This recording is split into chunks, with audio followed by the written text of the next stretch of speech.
Before we get started on this episode of Real Nerds Podcast, remember you can connect to the Real Nerds in many ways. You can follow us on Twitter at Real Nerds. You can go to our website, realnerdspodcast.com. You can like us on Facebook. You can also call us 720-6nerds5. Thanks for listening and enjoy the show.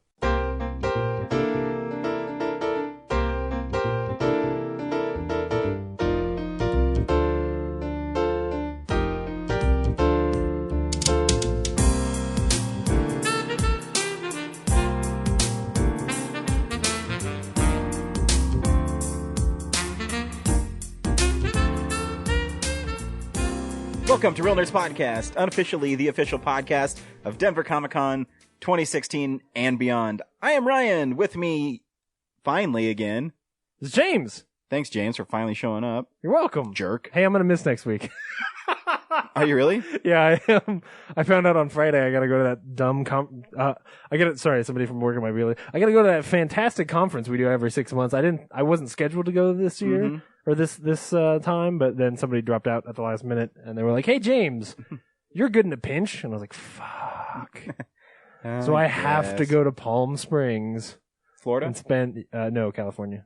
And spend like 4 days out there. No, it's all right. It's beautiful. Yeah, it could be a whole lot Florida. worse. Yeah. Yeah. Right. No disrespect to Florida. No. They have Disney World there. Yeah. I mean, it's warm. If you want to go to a warm place. Isn't Palm Springs, Florida, though, too, where all the rich people live? I have no clue. I don't know anything about the world. Everything I know about the world I learned from film. Nice. Speaking of which, every week we go see a new movie and we podcast our experience to the world. This week, we saw The Walk. Yeah. Except I went and saw Hotel Transylvania 2 instead.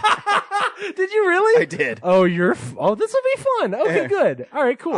I'll tell you a funny story. So, I'm going through school right now. Yeah. And it's not like super hard. I shouldn't say that in case someone listens. It's difficult. Right. But I'm just dealing with like shit constantly because of what I do now. Yeah. And I was like, man, I don't know if I want a heavy movie.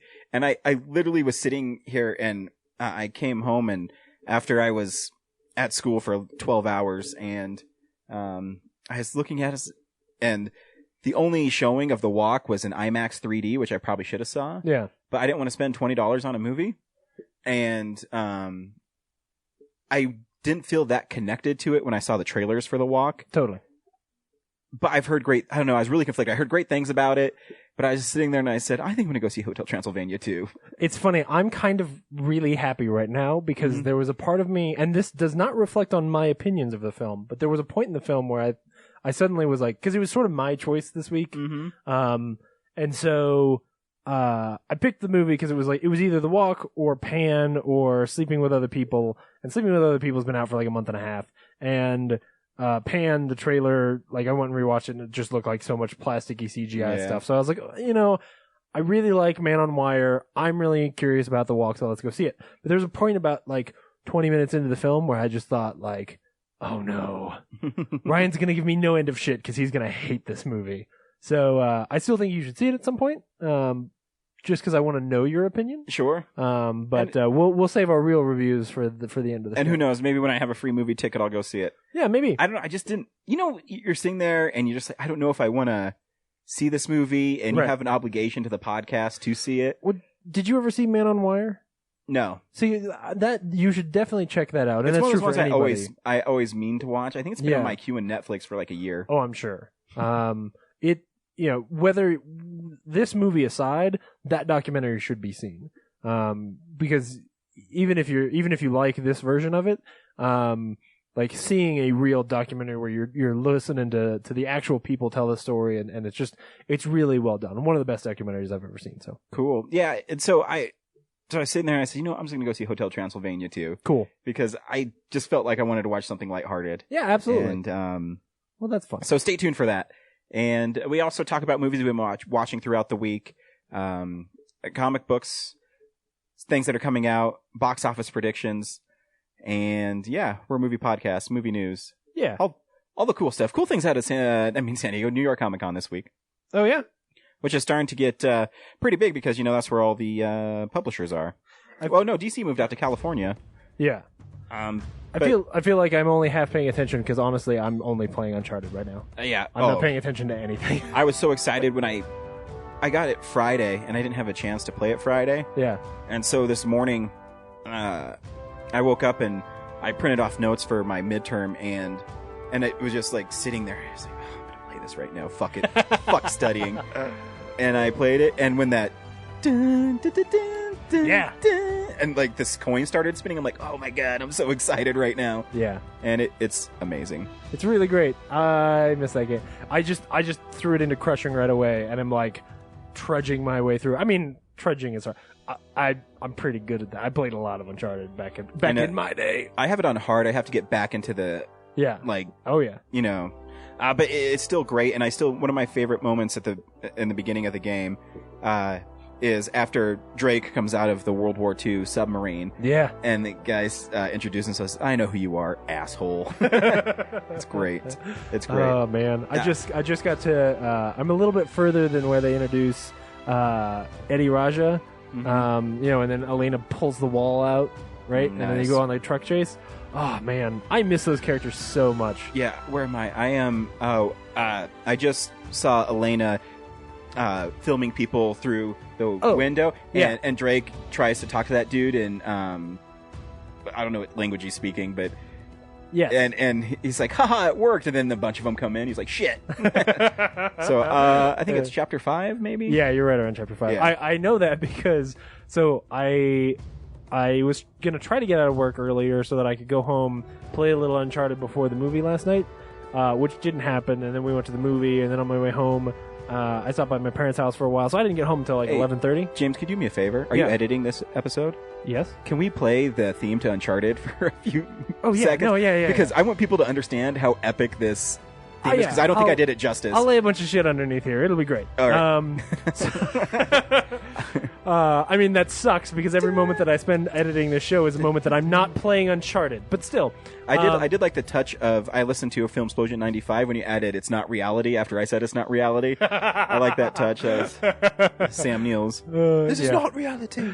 Yeah, it was pretty good. And so I got home at like 11:30 and was just like, I have to play some of this. I was up till 2. Nice. It was horrible. Nice. I basically played it until I couldn't hardly hold the controller anymore. I was also super excited too because Super Meat Boy finally came out for PlayStation. Yeah. And it's a free game this month, so I downloaded that game. It's pretty awesome. Yeah. Oh yeah. No. Have you never played it before? No, because it's been Xbox exclusive. So. Yeah. I had the PC version way back in college. The one has it been out that long? Wow. Oh yeah. The one unfortunate thing about it is that they had to change the score because for some reason the soundtrack is like tied to Xbox. Oh. And it's not quite as good because the original. You should go listen to the original. Like I thought this thing was pretty fun. It is. I've been finding warp zones, and what's it? The Commander, is that his name? Where he's like the rainbow flying guy. Oh yeah. His levels are pretty fun. Oh man, I forgot what his name is. Then you go to the levels that are based off of like Game Boy graphics, and it's pretty cute. That game is great. Yeah, it's pretty fun. It is also just rough. And I didn't understand what Dr. Fetus was at the beginning, and then I realized it was a baby. Yeah, he's a fetus in a suit. Yeah. I was like, oh, I thought it was a pig at first. I'm like, why is his name Dr. Fetus? No, his name is. I mean, yeah, Dr. Fetus. Yep. That game has no shame. So yeah, I've been playing a lot of video games lately between Mario Maker, Uncharted, and now Super Meat Boy. I've been playing a lot. I don't really like doing that, playing video games. Yeah. But I'm just having so much fun right now. I don't care. Yeah, that's all right. It's okay. I've seen enough stuff that it's not like the show will be lack of I still content. watch. The thing is because school just drains me. Yeah. That it's hard to unwind unless I'm playing video games because it helps me unwind. But I still watch movies, of course, and still do nerdy things all the time. I just had a lot of stuff to catch up on, so I've been at the theater a lot. You did, because your birthday week, the movie that was made for you came out on your birthday, so I guess that counts for something. Well, was it made for me? Maybe we gotta wait and get to. You're full of shit. So this week, fuck, I gotta. Oh, also. October 27th, I just said fuck because I have it sitting in my queue. The new album from the Stubby Shillelaghs, Critical Fail, will be available for everybody to download. I have been listening to it and I forgot to post. I've written an outline of a review and I meant to put it up yesterday. It'll be up tomorrow. Cool. Cool. So that'll be October 11th. This is what's playing at the Alamo Drafthouse in Denver.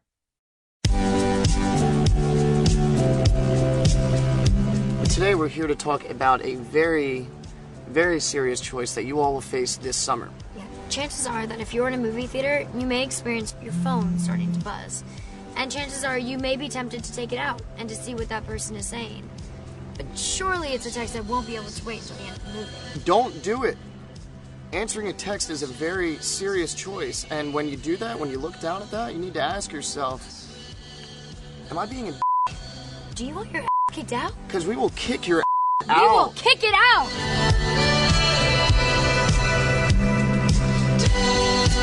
Don't text and watch films. It ruins lives. And I'm gonna ruin your life, Kevin.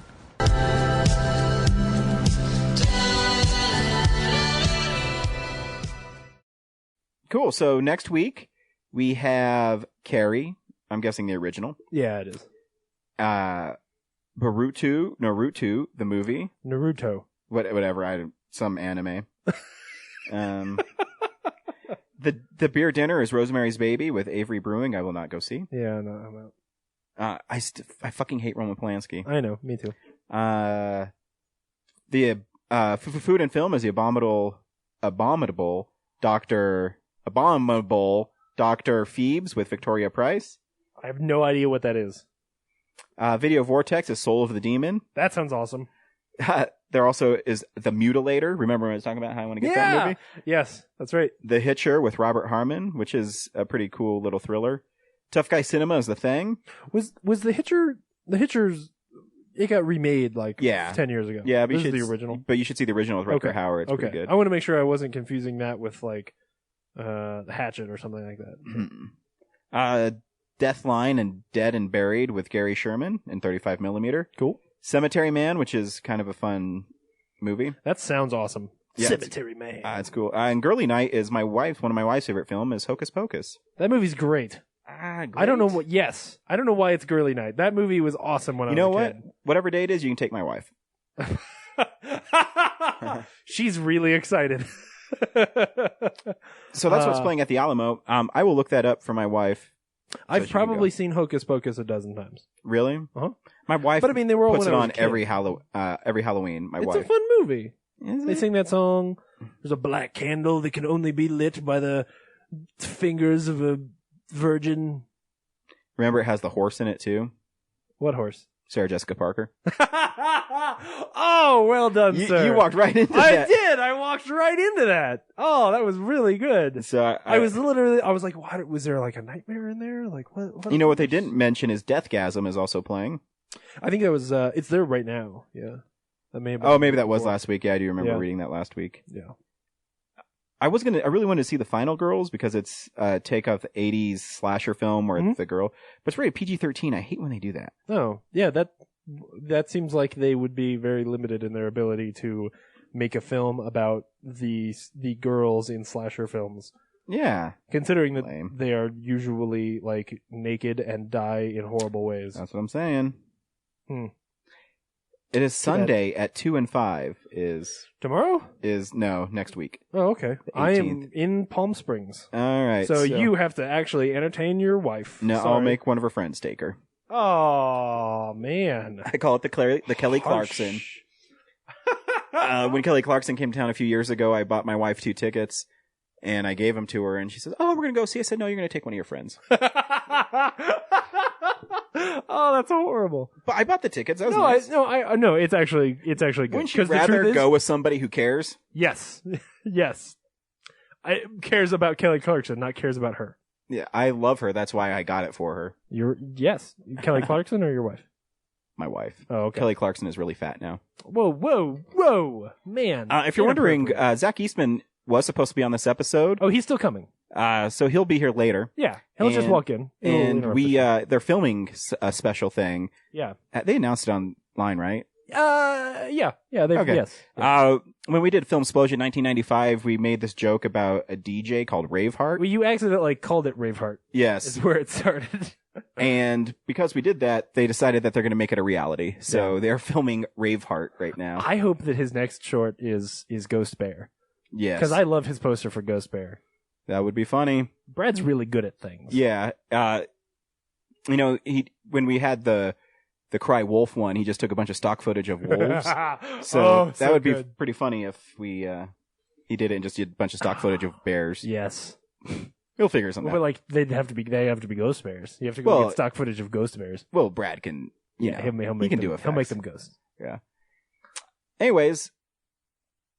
Let's do DVDs and Blu-rays. You've got the HD TV, but you're not watching movies in HD unless you're watching on Blu-ray High Def. A lot has changed.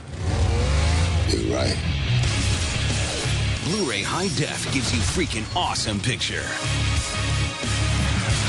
Sound that will blow the roof off your living room. The future is blue.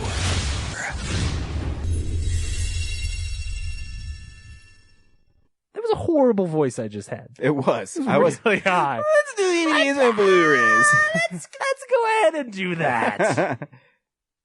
It's a pretty good week. There's some stuff. I don't know why. These are all out of order, so this will be fun. Dope. I did want to see Dope. Me too. I like the font on it. That looks cool. Yeah. I would go. I've heard good things. Henry said it was good. Yes, he did, and I've seen it on a lot of like people's, best movies of the year so far lists. So it's definitely one I got to check out before the end of the year. Manos, The Hands of Fate. Manos, The Hands of Fate is getting a Blu-ray release this week. So if you've never seen it, which I haven't actually, I haven't either. It's one of those, it's the movie everybody says is actually worse than Plan 9. That I haven't ever checked out. Okay. Ooh, sorry. Excuse me. I love Bates Motel. I only watch it on Blu-ray though, so I have no idea what happens until it comes out on Blu-ray. Yeah, I never watched season 2, so I got to go back and check it out. Yeah, look how awesome and just horrible that cover is. That's great. And look I at think his eyes. Vera Farmiga is so beautiful. Yeah, she's great. Oh my goodness. And you remember her in Up in the Air? Oh, she's so good in Up in the Air. She is. She's great. Ah, man, that's good. Hey, Ooh. yeah, I know.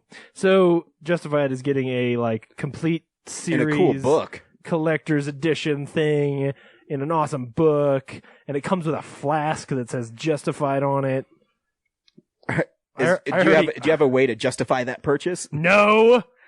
Does it have $120? It's pretty sweet though. It is. I got a whole bunch of TradeSmart dollars recently. Maybe I could. Then you could trade in your Justified I could trade in my Blu-rays. I could trade in my Blu-rays. You get that. That'd be pretty good. How about the 20th anniversary of Mosquito? A movie I've never heard of. This is pretty cool. I like this cover. Oh shit. Okay, here we go. And it's on Blu-ray. Yeah. Millions of years of evolution have just become mankind's worst nightmare. That's Mosquito. Shit. Look at the size of that mosquito. Oh, look. Okay, so... Oh, he's sucking blood from the tent. From a tent, and there's a glow inside the tent, and we can see a naked lady dancing inside. Is that, my goodness. Synapse Films? They make really good Blu-rays. Oh, do they? Yeah. There's a lot of people doing that now. They made Thou Shalt Not Kill Except, which is Sam Raimi playing a cult leader, and Bruce Campbell's... Bruce Campbell's in it just for a little bit, but it's called Intruder, and it's a pretty cool little slasher film. All right, here we go. Everybody ready? Science fiction becomes horrifying. Oh, you caught me by surprise. Science fiction becomes horrifyingly real for a park full of innocent campers as a hideous horde of mutilated mosquitoes mutated mosquitoes viciously attack without warning. A band of survivors flees the bloodthirsty swarm in a death-defying attempt to warn the world of the mosquito menace. Led by a brave young couple and a resourceful government agent, the group realizes their only hope is to take on the bloodthirsty bugs in an explosive final showdown. There you go. Make sure when you say, James, you're an English major. Right. When there's an exclamation point at the end of warning, I expect it to be a little more punchy. Attack without warning! Yeah, there you go.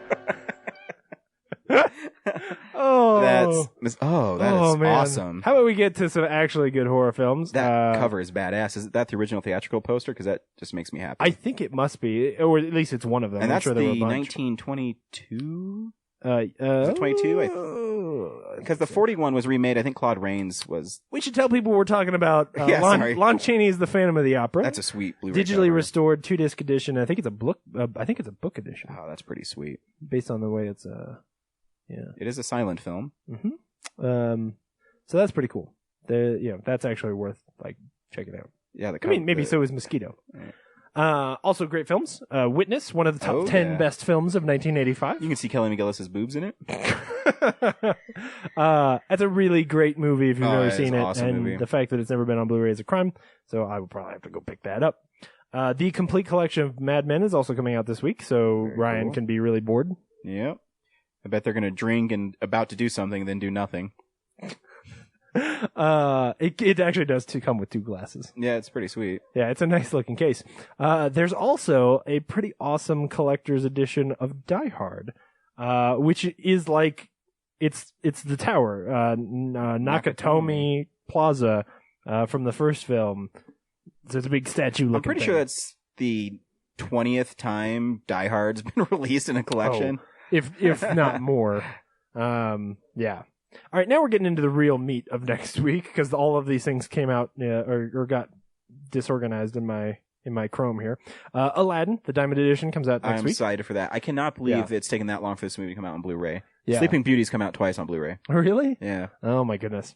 Yeah, there's some really cool stuff on here. Like there's some behind the scene footage of Robin Williams doing voices that were never in the movie, and it looks like it's awesome. It's one of my favorite Disney movies. Oh, absolutely. This morning, or a couple of mornings ago, they were on Good Morning America.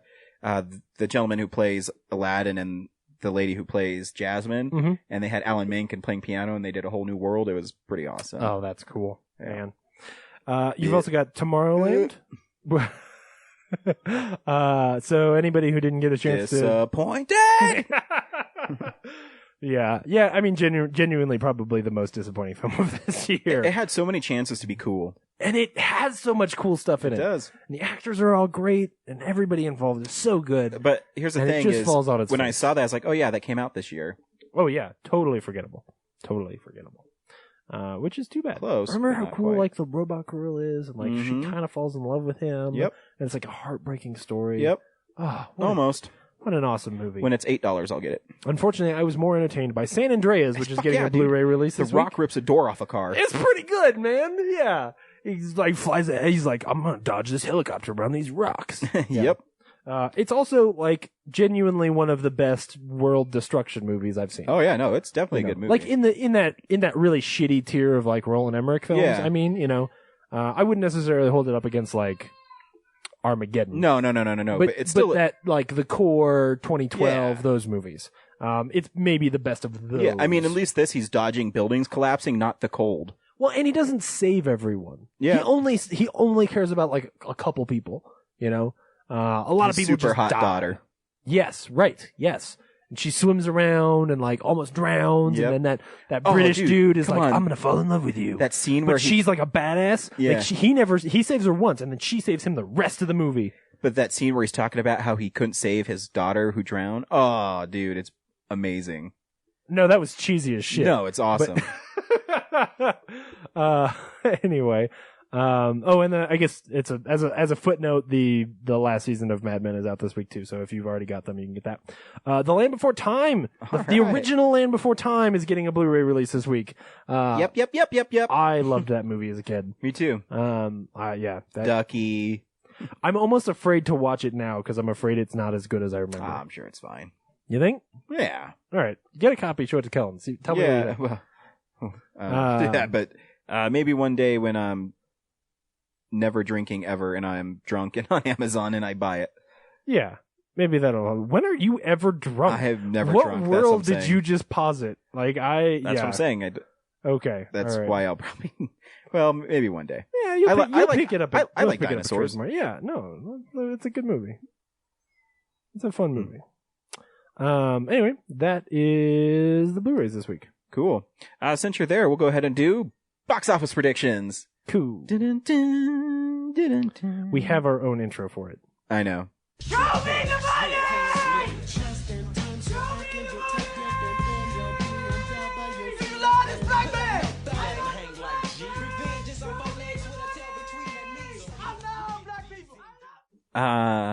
$1? What comes out next week? Next week, there's lots. We have Bridge of Spies. Yeah, that'll do great. Goosebumps. That won't. And Crimson Peak. Oh, man. Yeah. So you guys should go see Bridge of Spies. Oh, yeah, you saw this week. Since I won't be here. I think... Oh, man. Is Bridge of Spies strong enough to be number one? Yes. Over a... I mean, it basically have to beat out The Martian, which will be in its third week at that point. Yeah, I think so. I'm going to say Bridge of Spies is going to do 42 million. Yeah, I think that's fair. And then I think the second is actually going to be Goosebumps with 36. 36. Yeah. And then I'll say Crimson Peak's a tough sell, even though it looks amazing. I know. Nobody's going to go see that movie because the horror fans are going to look at it and go, that looks cheesy as shit. And then all the people, like, the only people going are the people who are Guillermo del Toro fans. So I'm going to say that one's going to make 15 million. I think that's good. And so I'm going to say then The Martian and Pan's already bombing, so that won't factor. Oh, yeah. No, that movie looks like dog shit. Yeah. I've been reading a lot of good reviews for Goosebumps. Really? Yeah. All right. Yeah. Okay. I know. I want it to be good. I want Jack Black back. Yeah. I miss Jack Black. Where is my School of Rock 2? The college years? Yeah. Yes! Yes! Where is that? I mean, those kids are all way out of college now, so you'd have to go get... Isn't that Miranda Cosgrove? She's like the lead. I think she's only like 19, 20. Yeah, but to do it right, you wanted to wait, you needed to make that movie 2 or 3 years after the first one. Yeah. Go get those same kids and this year they gotta fight the communists in That'd be sweet. rock and roll battle of the century. Dude, it's like School Mighty of Ducks. Rock, It's like Mighty edition. Ducks too, but Hi, buddy. Oh, where you going? Where you going? Are you coming over here to be a pest? You are. Come here. Come here. So yeah, I'm just gonna agree with all of your numbers. Yeah, because I just don't know. I think they're pretty good. I mean, do you think Bridge of Spies can do 40? Yeah. I absolutely think that Bridge of Spies can do 40. You don't think it's too adult and it's not gonna, people aren't gonna rush out and see it?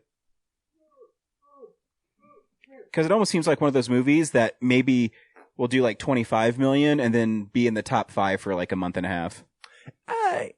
No, I think it'll break 40. I think that with the people you have in that movie, how cool I think that movie looks. Mm-hmm. My people like my parents are gonna go see that movie all day long. Kellen, are you gonna go see Bridge of Spies? Hmm? What do you think? How do you feel about communism? I agree.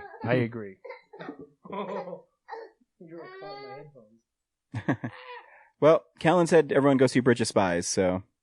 Is that a movie you want to see, Laura? Yeah, she doesn't know. Oh, shoot. All right, maybe it won't do as well. Maybe. Well, how well did Lincoln do? You look it up. You're on Box Of course, that was... Just type it in. That was Lincoln. This movie is not Lincoln. And Lincoln, it was, almost 3 hours long? Yeah, and it was also, right at Christmas. I don't know. Yeah, what was it? Yeah, what's its opening weekend? Getting there. Oh, it doesn't count because it's limited. Because it was Christmas. What's its wide? Yeah. Wide was 21? 21? Wow. Okay, then it's not going to do $40 million. I don't know. I don't know. I think the way that it's sold, but it's going to be interesting. It is. True. I have no idea next week. Next week's going to be tough. Yeah, whatever. But I think I'm going to see 3 movies next week, or I'm going to try to. Are you going to see Goosebumps? I'm going to try to. Really? Okay, yeah. Cool. We'll see, though. I have so much class work to do. I don't know if I'll be able to. Yeah. But we'll see.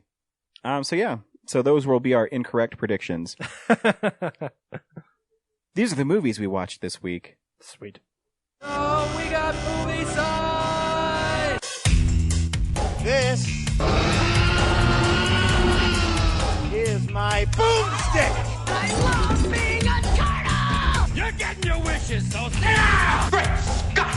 line must be drawn here. Damn you all to hell! And you will know my name is the law when I lay my vengeance upon thee.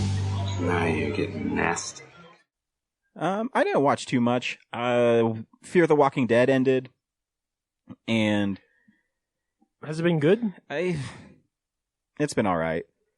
The problem is what they try to do, which is cool, is they try to take their time with it. But what happens when it's only 6 episodes is you're trying to develop these characters, and there's some inconsistent character plot threads. Okay. And then you get to the last episode, and they basically say, "Oh fuck, we got to make this really cool." Yeah. And there's some weird editing choices, and yeah, I mean it's a serviceable show. I mean it's not horrible, but Is it? My problem with The Walking Dead right now is that actually I just don't think I'm as invested in those characters as I should be. mm-hmm. I don't know if it's too much zombies or what, but do you feel like in 6 episodes, Agent Carter was able to make me really care about a cool new Mhm. world and these new characters and all that? Does it even scratch the surface No. of that? Okay. All right. The only character who's really interesting is the father. I forget his name, but he's the barber at the beginning, and he tries to get answers from somebody, and so it's these really cool, tense, like torture scenes. Cool. And he's the most interesting character, and he's not in it enough because they try to. Kim Dickinson plays Dickens plays Madison, and then I forget the guy who plays Travis, Cliff something, and they're the main characters, and they're just not interesting. You know what I Yeah. mean? Yeah, It's I Huh. I don't know. There's some good moments. It's just I'm one. I love The Walking Dead where it's at right now because I love the character of Rick, Right. and but there's no Rick. You know, there's no guy you like root for in Right. Fear the Walking Dead. Okay. So, yeah, it's whatever. I watched All Cheerleaders Die because I was Lucky McGee wrote and directed a movie called May, which is this kind of updated take on Frankenstein, which is really cool. Yeah. Um, All Cheerleaders Must Die. That's like 10 years old or something, isn't it? no. It's I think last year, Oh, okay. but I don't think it came out I'm until thinking this of year. there's a movie back when I was working at Blockbuster that had a very similar title. Yeah, in it's these cheerleaders are bitches, and this one girl tries to infiltrate them to prove how much of bitches they are and how much. It's Mean Girls. Sure. And it's not that good, though. It's, I was hoping that it'd be, because the trailer sells it as the cheerleaders die and they come back as zombies and they, like eat the people that are mean to them, Awesome. which they kind of do, but it takes an hour for it to get there. Less awesome. And then the acting isn't that good. Bad. And then it has to do with like these gems that are attached to them. Confusing. Yeah. And it's just not well done. And, Shoot. and it's funny too, because at the end, they have this jump, and it's very, very boldly states that All Cheerleaders 2 is coming out. But I'm guessing it's not. Oh, you mean it's Machete? Yes. Gotcha. But it's just not good. And like I said, that's the basic premise. And the cheerleaders come back, and it's just not good. It Machete kills its Machete kills its ending. Mm-hmm. Yeah. And that's the thing that, and it's, similar to Machete, it is a one joke that can't carry a fucking movie. Right. And where Machete is really cool for like 10 minutes, and you're like, this sucks. Right. Well, Machete's is okay. The first Machete's fine. Yeah. It's Machete okay. Kills where it's just like, oh, you stopped caring. Yep. So, that's when, we're going to make Machete in space. Meh. That's going to wear No, you're thin not. really fast. So yeah, that movie was okay. This afternoon, I rewatched Not Another Teen Movie. Cool. And I still love that movie for stupid lines. So in it, they're basically making fun of She's All That and Yeah. some John Hughes teen movies. But basically it's She's All That because She's All That is a piece of shit. And everyone's like, yeah, I love that movie. In it, it's Chris Evans' first movie, and he plays Jake Weiler, who's not even the star quarterback. He's fourth string because he threw a football to the handicapped kid who's like a 90-pound weakling, and he got tackled in half. So like one guy hit him high and one guy hit him low and ripped him in half. So he's fourth string. And there's just like a bunch of funny jokes in it. When you're first introduced to Chris Evans, he's standing in front of his picture, and it's Jake Weiler, class president, football captain, and his look on his face is exactly the same one in his picture. And then he walks down the hall, and it's a picture of him looking at his picture, and below it there's a plaque that says Jake Weiler looking at his picture of himself. It's just stupid things like that. And so the premise is he's trying to turn this ugly girl in quotations into like the class prom queen or something. True. And the only reason she's ugly is because she wears glasses and has paint stained overalls. Right. And it's totally, she's all that. And it's really funny. And there's a part where he comes up to her and he says, "Hey, Janie, I wanted to ask you out." And she says, "Why? You haven't talked to me in 4 years." And he says, "Actually, it's been 6 years. That one time when you thought I talked to you, I was actually talking to the person in front of you." And it's just totally stupid lines like that make no sense. Or he goes down to see her and she's painting, and she's just painting stick figures. And he says, "Wow, you're a really good painter." She says, "I know. I want to go to this college in Paris, but it's $26,000. If only there's some way to get the money." And his character says, "Oh, you're in luck. My parents give a scholarship for $26,000 to an art student who wants to go study in Paris, but they gave it to Lupe." Like, it's so stupid. It makes no sense at all, and it's totally fucking zany. Yeah. And it's one of those movies that the front door's locked. Oh, okay. Hold on a second. Quick intermission, ladies and gentlemen, as one Zach Eastman is making an appearance.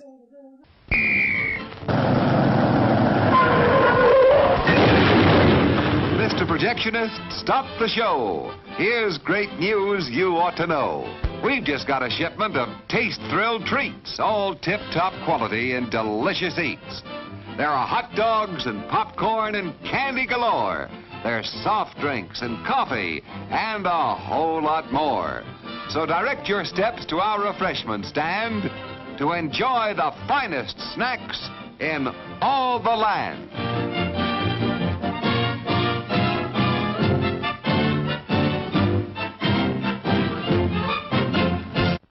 Cool. So the reason those singing condiments came on real fast is we are joined again by the one, the only Mr. Zach Eastman. Zach, how the hell are you, buddy? I'm doing fantastic, Ryan. Good, man. Doing really good. Well, thanks for coming back on the show. Thanks for coming back, man. I haven't seen you since you filled in for me since I had my kid. Yeah. It's been what, close to a year now? Over a year. Yeah, because The Judge came out. That was when you returned. Yeah, it was fun. It was a lot of fun. I got to review my favorite film of last year on one of the particular episodes. Yeah. Oh, The Judge? It should The be. Judge. No, the Walrus movie. Oh, yes. The Walrus movie. I forgot about the Walrus movie. You're not the only one As who did forgot the about Academy. The Oscar goes to for best makeup, best Michael Parks performance, best everything. Nice. But you also made a short film called Earbuds in the meantime, and Which I watched this week. I watched it this week too. See, that's how we're still in the segment. And it got second place at Open Screen Night. Second place at Open Screen Night, and many counts of people going, "What the fuck, man!" Nice. Well, what beat that? A film Piece of about shit film. a film about mental health. So it's not a piece of shit film. It was a very important film that needed to. It was discussing a very real issue. I'm glad that we even got second place because it was a film that was weird from the get-go. So I knew it was either going to make people laugh or make people cringe. And thankfully it made people laugh. Like, people were getting in on the joke. Yeah. And I've gotten 2 great reviews for the film. One is Zach Eastman doesn't make funny movies. That was mine, right? Yeah, from you. Oh, wait, 3, because the second one was Zach's made enough Schindler's List. He needs to make a 1941. Yeah, that's James. And the third one that I got was one of the judges said, "I'm just so happy you took that joke and spread it out as far as it could go." Yes, that was a good one. So, yeah, it was fun. We had Anthony Cuba, who was our AD on Boys Stairs, was the lead in the film. We had Risa Scott. And then I have Maddie O'Connor, and I did the podcast element together for it. Which that part was both great and at times slightly insulting because I was like, wait a second, are they making fun of us? Because I feel like we've had those conversations. Like, there were genuinely things where I was like, I've said that on the internet before. He's been listening to me. Talking about how they didn't make a movie for you. I hate Scorsese. I hate him all. Raging Bull's overrated. But you know what isn't overrated? I don't know. Some shit movie. I like Nice try. Mud. You know what? Can we talk about Mud? There we go, Mud. Be kind. Who told me Mud was a piece of shit recently? No one ever. I think Henry did. I think he said it was a piece of shit. No, Really? no, he didn't. I think he did. Henry, you're not invited back. Was I it met Henry? He's a nice guy. Yeah, he is really nice. He's Yes. He's a wonderful person. Also, apparently misguided. It might not have been him, but I'm pretty sure he's the only guest I remember saying it. I think so, but I could be wrong. I hope I'm not misquoting him. But anyways, good to have you back, buddy. Thank you, thank you. Ryan. Yeah, Thank you, James. good to be It's back. so good to be Welcome back. back to Colorado for the time being. For now. But Yeah, right. but seriously, next time make a happy movie. The next movie is called Boogie Nights: The Life and Times of Johnny and Jason Tide. Sweet. And it is a documentary / mockumentary about boogie boarding, featuring a boogie boarder named Okinawa Steve. Is it really? Yeah. Okay. The script is being written right now. Okay, thank you. Cool. Yeah. Because between Twombly, The Boy Who Stares, and this one, I'll be hanging by the neck in my fucking closet. Yeah. Like this is your happiest film. 2 people die in it. Like it's pretty rough. Spoilers. Well, I didn't say Hey, man. who. It's There's like 3 characters in it. There's it's not about who dies, it's about what happens after that person dies. And then of course, Eastman had to have his Hitchcock moment. yeah. Which was really good. But I was more hammy than Hitchcock. I was like a combination of Bruce Campbell and Hitchcock. I love so it. I just like hammed it up. I love it. Keep up the good It was work, really Zach. good. It We was appreciate really it. good. Yeah, And thank thanks for sharing that with us. I feel so privileged when I get stuff before everybody else. I'm like, ha ha ha, Yeah. I've seen this. And congratulations. No, thank you very much. And welcome Good job. back. So I was talking about not another teen movie. Have you ever seen Not Another Teen Movie? I love Not Another Teen. I love how Of course you stupid it is and how great Chris Evans is in it. That was the first time I saw him in a movie. Yeah, it was his first movie. That was his first Yeah. film. That was like that. I remember seeing that in like sleepovers in high school. Oh yeah, it's just so zany. And I was just telling James that there's some lines in it that are just insanely funny and so delivered so dryly that you wouldn't think they're funny. Or when he's they're making fun of 10 Things I Hate About You, and she says, you need to sing a song about her. So he's singing Janie's Got a Gun. It's so stupid. It's awesome. There's it's a weird the movie for some reason you'd think it shouldn't work, but it ends up working so well. Yeah. Like, by that comedy, like that spoof parody. Yeah, and I think it's tarnished because they made, disaster movie and epic movie after that. Oh, yeah. I think it tarnished this one. The Starving Games. Yeah. Stuff Not like that. I mean, it's not like a great movie, but it's a fun movie. And Yeah, it does a pretty good job at being a funny, intelligent parody. Yeah. Whereas, like, not everything after that, because the first 2 scary movies were like at least trying. Oh yeah. Like, those are pretty decent. But once they started realizing if they made them PG-13, a bunch of 11-year-olds would show up and Yep. spend a lot of money. Like, it just became such diminishing returns. And that's why you can't get lines like when Chris Evans is talking. His girlfriend was Jamie Priestley, but she broke up with him for the dude from American Beauty. And he has a trash bag that follows him that says, "This is beautiful." Oh, that's right. But he's talking about her after he broke up. He's like, look at her. Her hair, her body, the way she looks at you when she's sucking your balls. Like stuff like that just kills me. oh, man. Oh god, I need to watch it again. I haven't seen it in a long time.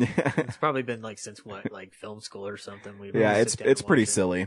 Love It's pretty silly. And the last thing I watched this week is a movie I don't think anyone would expect me to buy and really enjoy. It's a film called Stoker, which is directed by, I forget his name, but he did Old Boy. Park Chan-wook. Yeah, Park Chan-wook. the Korean, correct? Yes, I Yeah, believe so the Korean version, not the Spike Lee abomination. Yeah. But this movie is pretty awesome. It's very quiet, wonderfully shot. Is it scary? Not a traditional horror film, but it is a horror film. Okay. I that's don't what know if they that kinda makes sound Not a like. horror film, but horrific. I don't know how to describe it. I'll tell you what it's Well, about. try anyway. I'm going to. It's about Mia Wasikowska. Wasikowski. Mia Wasikowski. She plays this young girl, their last name is Stoker. Her father is Dermot Maloney, whatever fuck his name is. Yeah, Dermot Maloney. Yeah, there we go. I got it. And he dies suddenly. And her mother is Nicole Kidman. And she's kind of an outcast. And her uncle comes to visit him. And she starts to learn that maybe her uncle isn't all there. And that maybe she has the same kind of tendencies as her uncle. And you slowly learn through the course of the film that her uncle is probably crazy, and she is as well. And there's parts where she's terrified of her uncle, and there's other parts where she's in love with him. It's really bizarre. And her uncle, when he moves in, seduces her mother. So Nicole Kidman is like sleeping with her uncle, but then he also tries to seduce his niece. It's really, really bizarre. It is so wonderfully shot, though. It's a beautiful looking film. Okay. That sounds like a Park Chan-wook movie. Yeah. I mean, he does things with, I forget the name of his cinematographer, but his cinematographer is brilliant. He'll do shots where she figures out who her uncle is. I won't spoil it, but she figures out who her uncle is. And the cinematographer has the camera not over her shoulder, but slightly askew. So it gives you like this sense of dread when her uncle's coming up the stairs. It's just wonderful camera placement. That foreboding is something exactly coming. But it makes it more unsettling because you can do the foreboding by just having the camera point down at him and him coming up, but it's offset just enough where it's just unique. And the film is beautiful, and it takes unexpected turns. The ending is kind of predictable, but to get there, it's really well done. I would say it's a thriller / gothic horror film, if I had to describe it. Okay. Because there is parts that it plays up the horror elements pretty. There's some pretty gruesome deaths in it. And if you've seen Old Boy, I mean, it's pretty tame compared to Old Boy. But, I was gonna say. I think we all. I don't know. I mean, it's obviously still got some of the obviously Yeah. it's a lot more predictable. It's not. Yeah. Like, it doesn't go crazy. You have to see it. It is a really good film. It really is, and it's really quiet. Kind of moves slowly. Even though it moves slowly, it's only an hour and a half, I think. So it's slow moving, but it still goes by pretty fast. Yeah. Very quiet character beats. In fact, my favorite scene is I forget her character's name, but she's playing the piano and she plays it very well. Debbie. Sure, Debbie. Debbie is playing the piano Debbie's very playing the well. piano. And her uncle says, I don't know how to play the piano. And she's playing it. Then he comes and sits down next to her. This is pretty far into the movie. And he starts playing it really well. And so they start playing together. And it's like this really like erotic thing. 'Cause she starts to have like an orgasm while she's playing it. You have to see it. It's creepy and unsettling. And that's why I mean, it's not a traditional horror, but when you're dealing with incest and a crazy uncle and the niece turned on by him playing piano with her, yeah, that's horror to me. It's a traditional Park Chan-wook review of this movie's beautiful. How do you feel about incest? Yeah. So, for people who like film, I say see it. But because we're all fucked but up. for parents like James's parents who like film, I would not recommend seeing it. I would never recommend this to my mother. Right. Yeah. But if you like that weird shit, then yeah, I would definitely see that film. Yeah. Zach, what did you watch this week? Well, I didn't watch Piano Orgasm as you saw. Piano Orgasm. Piano Orgasm. Pianogasm, the piano that gives orgasms. Dun, dun, It's the next film by Roman Polanski. Yes. Oh God, that The would piano be didn't terrible. want it. Dude, if Roman Polanski made a film like that, The piano said no. fucking Polanski. Well, yeah. I mean, I know. Yeah. There's no defending. Why that. wasn't he home when Charles Manson came around? Oh, whoa. Too soon? Whoa. Too soon? No, not too soon, but just really. At the same time, I'm just like thinking to myself, like, oh my God, like that is genius. Like I wish I had thought of that. That was really good. Man, I really like Sharon Tate though. That made me sad saying that joke. Yeah. So there's one half of it where you can feel bad. Like it's like any good comedian. You feel a little guilty, but I saw a bunch this week. I saw The Green Inferno. Nice. What'd you think? I loved that movie. I had a hard time explaining it because I didn't want to spoil like the silly parts in it. Uh-huh. I guess I should say I didn't want to spoil the Eli Roth parts of it. Yeah. How could I describe it? Yeah. It's I described it in the review because I've just started writing mini reviews ever since I still write stuff for you guys, but I didn't write a review for this one. But it's a snapshot of our generation where we look at our phones for so long that we don't look up and we get eaten as a result. Yeah. So when I was explaining, I don't know if you listened to the show, like the first half, I thought it was really bad acting until I realized how genius it was that these people have their heads so far up their asses that they think what they're doing is important. Yep.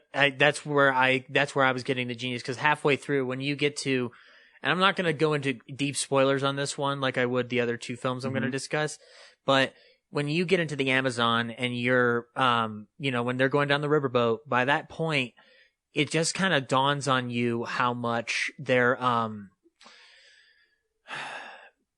how much of that generation truly sucks. I wanted to call the movie I Hate Millennials, and I wanted to just love the shit out of that title. Did it like click with you? Because when I was watching the first 10 minutes, I'm like, holy shit, what is wrong with the acting in this movie? It did. And then I finally got the tone about 10 minutes into the movie. It took the roommate for me. Mm-hmm. The roommate character, when she does the thing where she pulls out her necklace and goes, "Hi, I'm Jewish. Yeah. I'm allowed to say that." Yeah. Like, that's when I was like, yeah, it's this kind of movie. Okay. Yeah, that's. Like, I think that's about 10 minutes of the movie because it's one of these. They have the scene where they're in their dorm room together. Then it's the protesters, and then they get into this. Like, it feels like what I love about the characterization of Alejandro is that he purports himself to care so much, but you can see through the veneer. And I think he wants us to see through the veneer. You know what I've described it as? It's almost like Mel Brooks made a movie about cannibals in some way. Because there's a lot of on-the-nose stuff in the same way that Mel Brooks would do that. Yeah. But then, obviously it's not as clever as Mel Brooks. But, I appreciate the satire element. But, like, what I appreciated the most out of that film was, I don't think Cannibal Holocaust is the end-all be-all of movies, to be sure, but it is an interesting film. And to watch him homage it so point by point was interesting, because I'm just like, I cannot believe a major distributor put this out. Because it just seems like it wouldn't sell, and as we're finding out, it's not really selling, sadly. Did you read about it, though? Blumhouse, Jason Blum... Bought it up, but he only paid $1 million for it. Oh, wow. So they put it out, and it cost $1.5 million to make.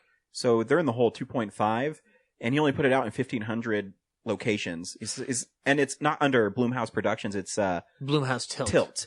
And he's just trying to see if it works. And I think it's still going to make a profit and they didn't even really promote it. It's like, hey, if you want to see this because you're a hardcore horror fan, it's interesting to see because that guy can really do no wrong. Yeah, he understands horror better than any producer I know. He's almost like a Val Lewton of sorts. Val Lewton used to do those old horror films with Karloff and whatnot. Yep. It reminds me of that era where I'm just like, well, we're in that cool era where the stuff like Sinister and Oculus is getting made and stuff like that. And I mean, Oculus, you can go either way. I still think it's a pretty good movie. It's visually stunning, and I like the horror elements in it. Green Inferno, though, it reminded me two things. One, we are all arrogant idiots. Mm-hmm. Number two, I really wish that I was old enough to be allowed to go into the theater during the 2000s horror movement, where like stuff like Hout Tension and Hostel and Devil's Rejects was coming out, because it just seemed like fun. Like, it just seemed like a fun time, and it just reminded me of like horror has, I don't know, for my personal taste, horror's become a little pussified for major distributors. See, I was old enough that time, Zach, because I'm an old fuck. And my take on it always is I'm not the biggest fan of Hostel. I don't like movies where they're just going to punish you. Where, James asked me, would you consider Green Inferno torture porn? And I wouldn't. No. It's a cannibal movie. It's a cannibal movie. But, I mean, he brought up a good point. He says, well, that's kind of torture porn where they can see how they can gross you out. True, but Yeah, but the horror in the early 2000s, I was not the biggest fan of. Okay. But you're also, I mean, I'm more of a classic horror guy. Mhm. I mean, but I do love horror. And when a good horror film comes out, like It Follows, then I fall in love with the film. Yeah. I still need to see It Follows, by the way. I See, haven't yet, no. You'll love it. I want to get the DVD or the Blu-ray and just Get the Blu-ray. Get the Blu-ray. And I'm with you on the whole classical element and whatnot, which leads into the second film that I saw this week. I decided to do a Scream Factory thing with the Halloween collection I did, but I decided to watch Halloween 3 Season of the Witch. Mm-hmm. And I know we've had a couple talks about it, and it's the season, and I decided why not talk a little bit about at least one of these. First of all, there's no Loomis, sadly. Sadly, there's no Arg. We know your favorite hero. Yeah, my favorite character. But it is Tom Atkins, and it is a creepy old fuck. I'm a firm believer that film would have been better if they had never called it Halloween 3, or at least different regard. There would have been like a little bit of different regard. It had potential. Yeah. But there are faults in that film. I think the biggest problem with it is the tone, where there's some things that are pretty terrifying in it. Mhm. Like, I mean, the children dying because the masks are eating them is scary. The ending with, Tom Atkins. Yeah, with Stonehenge and stuff is. It's that's where it loses me. It's a little goofy. That's that moment where I'm just kind of like, you didn't lose me, but you're getting there. Exactly. And I'm about to, but I do love that last line where he's like, stop it. Yeah, I love how it ends. I'm in the boat where sometimes I can sit down and enjoy it, and then other times I watch it, I'm like, man, I cannot get into this film at all because it's just too goofy. And that Tom Atkins has like sex with that super hot young girl is really weird to me. It sounds like you guys are having like a shared delusion. Like there's like masks eating people and Stonehenge and a hot girl. This doesn't make any sense. It doesn't. At all. The film won't make sense. It won't make sense to anybody who... Happy Halloween, Halloween, Halloween. Written by John Carpenter. and on that, like, I also watched the documentary on the making of that film, and it was funny to watch everybody just going like, yeah, we kind of knew we were fucking up. Because that's why I love Scream Factory, is they make the coolest documentaries because they get people to honestly talk about the films. Have you seen you've seen the one on Halloween 2, obviously, right? Yeah. Everybody's just like, I gotta be honest, I like Halloween 2 more than I like Halloween 1. Yeah. Like, I'm just like, whoa. Yeah. And like, and then like, really, when Michael is just swinging in the air, that's not really that scary. Yeah. All right. And, though it doesn't have the one moment where there was a documentary footage of Rick Rosenthal saying, I directed that scene in a thong. And I'm just like, that's the most random revelation. When people say that the sequel to one of the greatest horror films of all time is better, I'm like, I don't think you know what a good film is then. Yeah, you lose a lot of credibility to me. I think you like the process of movie making. I don't think you like watching films, do you? That's where I'm like, that's the distinguish for me. But then I only watched two other things. One was To Be or Not to Be on Criterion, because I'm writing a film about a comedian named Jack Benny. Mm-hmm. It's an old film from 1942. Yeah. You love Jack Benny. That's awesome. I do. And he was in this film. It's his best performance about Polish actors stopping the Nazis in war-torn Poland in World War II. And it's Ernst Lubitsch, and he's this talented comedic director that like made Heaven Can Wait and Here Comes Mr. Jordan. This film to me is his crowning achievement because it is like, and it was remade by Mel Brooks in the 80s with his wife Anne Bancroft. And that was one of the first World War II films in history to address homosexuality. But the older version is just, it works as a modern comedy. Like, you could release it today and nobody would know the difference. And I watched it multiple times, but I wanted to give it to you guys because it's something that, like, what year did it come out? I'm sorry. 1942. Huh. And you can get it on cheap DVD too. It doesn't have to just be Criterion. Like there is like you can. I don't buy DVDs anymore. Or then wait, then go get the Criterion I'm Blu-ray. such a snob. Like I actually don't get DVDs anymore. I have a Blu-ray player, but I still find myself flipping through DVDs for the old Vault collection stuff from Warner Brothers, like all the Humphrey Bogart stuff, because not all of it's on Blu-ray, sadly. But True. Have you gone to Warner Brothers archives? I have. And they don't put it on there either? Because I know they make them and print them just for that. I don't know if they do Blu-ray. I only knew that they do DVD. They do. That's how I got the picture of Dorian Gray. And you got it on Blu-ray? Yeah, it's called the Warner Brothers Archives. If you go to Warner Brothers Studios archives.com. Because I saw they were offering The Horn Blows at Midnight, which is a movie that I would love to do a commentary with on you guys because it is ridiculous. And and a bunch of other Benny films, as well as films with other comedians like George Burns and Bob Hope and stuff, like just available for. But I didn't know they were doing the Blu-ray transfer. Yeah, I'll show when we're done the show. I'll show you my picture of Dorian Gray. Ooh, that sounds awesome. Just so you can see, like, because it is. What they do is they upconvert. They take and they don't do it for all their films, but I know that you have to order them through their website. Sometimes they put them on Amazon. But they basically make the movie HD, and then they port over all the DVD special features. So if you're looking for a hard to find Warner Brothers, and I know Warner Brothers and Paramount is doing Paramount does it, are the only people. I think it's under their Paramount Classics line. MGM can't do it anymore because they don't have money. MGM doesn't. They have that Bond money. Sorry to derail you. What you were saying though? No. They anyway, the film it's something that I think that you guys would enjoy. Like I think if you guys sat down with it, like on your own, like I guarantee you in the first 10 minutes you're gonna laugh your asses off at somebody walking down the street pretending to be Hitler, and like the revelation of how did Hitler get into Poland, and there's no other Nazis around him. It's just Hitler standing in a square full of people looking at him, and he's just going like. And then they go, anyway, how did Hitler get to Poland? and they go into this sing-songy voice, and it was one of the last. It was the last movie that Carole Lombard was a star in before she became the first civilian casualty in World War II. And she died in a plane crash with Clark Gable's husband. Or wife, sorry. Clark Gable's husband. That's right.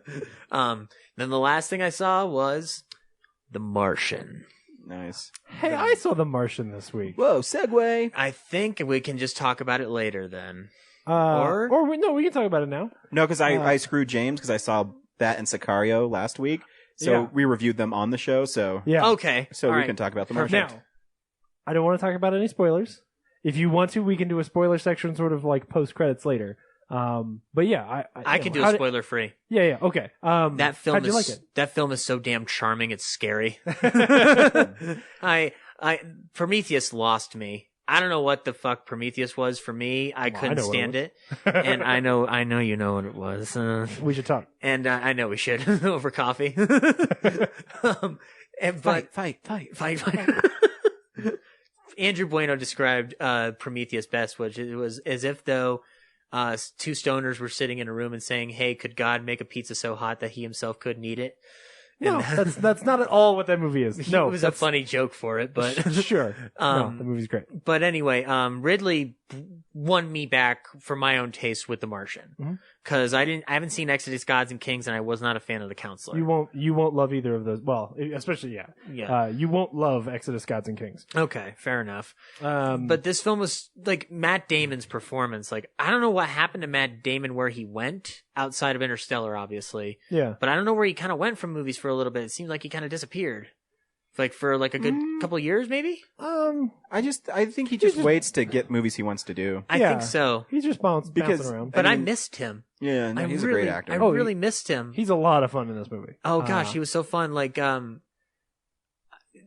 his stuff by the end of it, like near the last third of the film, is hilarious, and it's so touching and it's so engaging, and I loved every part of it, and it felt like it felt like it didn't have to take itself too seriously because it's space, but we have to take this seriously because it's space. So they managed to balance the two without without getting into a conflict about which movie it really wants to be, it's able to be both those things. Like what I love too is I don't think Ridley Scott's made a light film since A Good Year.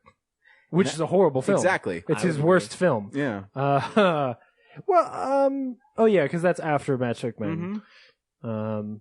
Yeah. And that's what's interesting here is that I wasn't expecting it to be so playful. I was sort of going in expecting Castaway, and it's not Castaway. It's a fun movie with some awesome science and just like it's really an adventure film. And for that, it's great. I had a really great time. Oh, when he has to get the thermal device out of the ground. And he's talking to him, so he says, yeah, I'm doing the one thing they told us not to do. Yeah. But as long as I don't break it. Yeah. There's all kinds of, like, as a NASA fan, like, there's all kinds of shit in here. Are you saying this movie was made for you? It is and it isn't. So here's the thing. Where this movie would have been made for me is if it had been Castaway. Because I do have a problem with this movie, and unfortunately it's kind of a problem with Matt Damon. It's so playful that I don't ever feel the stakes. I'm never afraid for Matt Damon's character. I never But see, I thought that's what was unique about the film. He never lets down that veil. So he's always so confident, except for like one moment.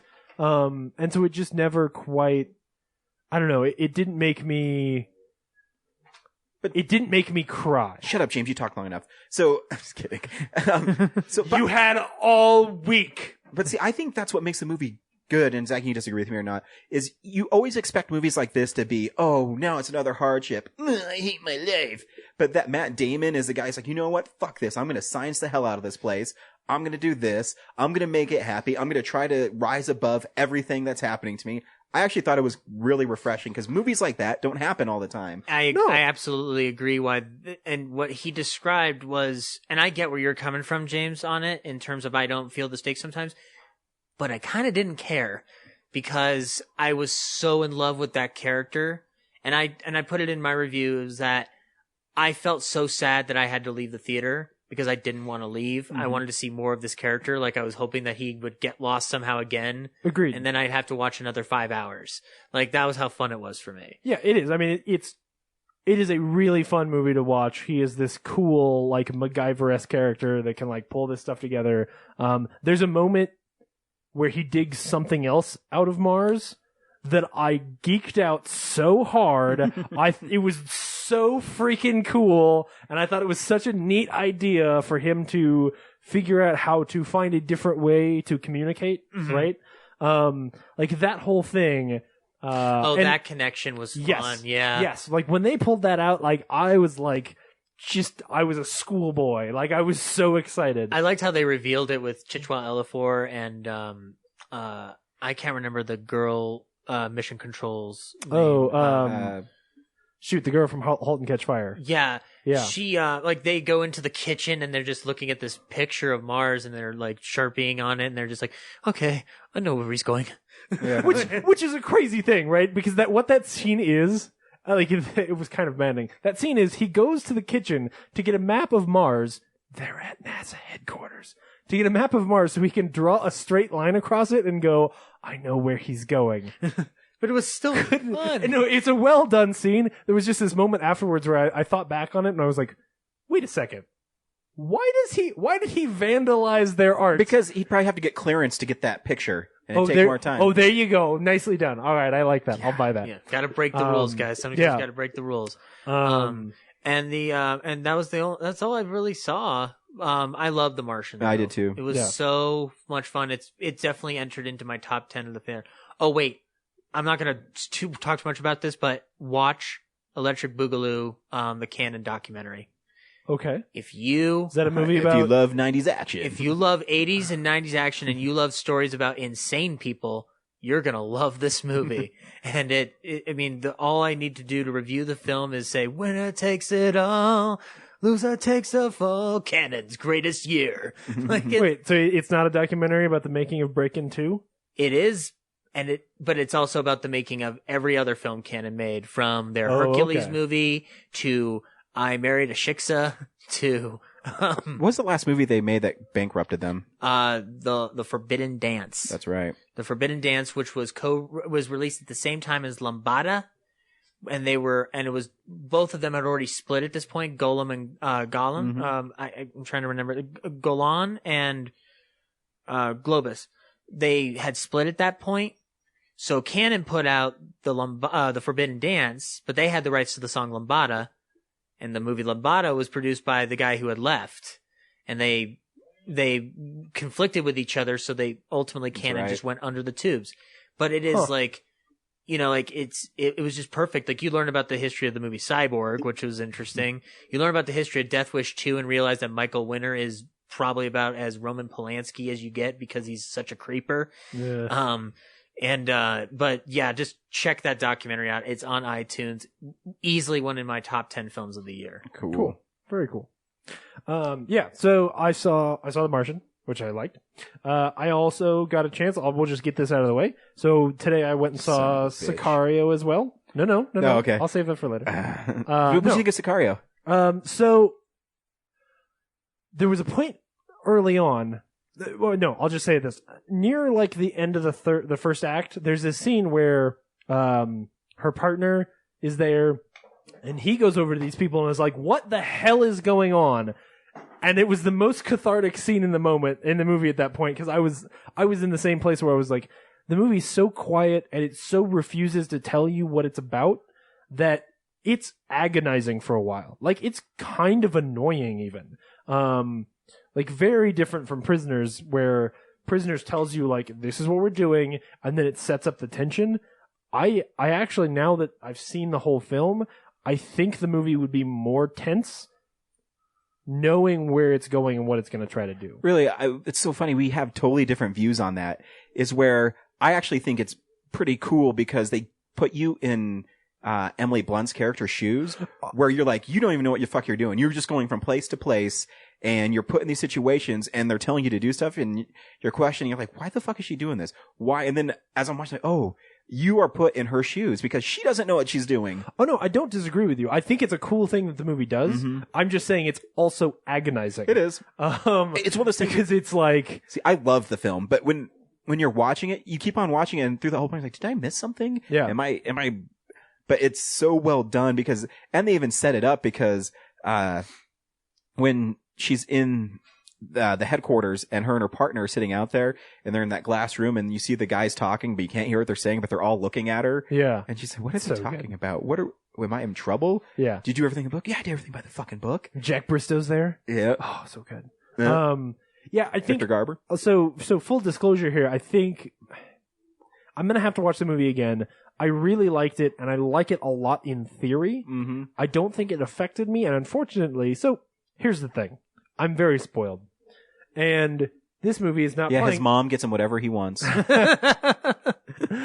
You were the one who got those Star Wars figurines, didn't you? Didn't you? You got the BB-8, you motherfucker. I hate you. You're the kind of kids I wanted to beat up in the yard.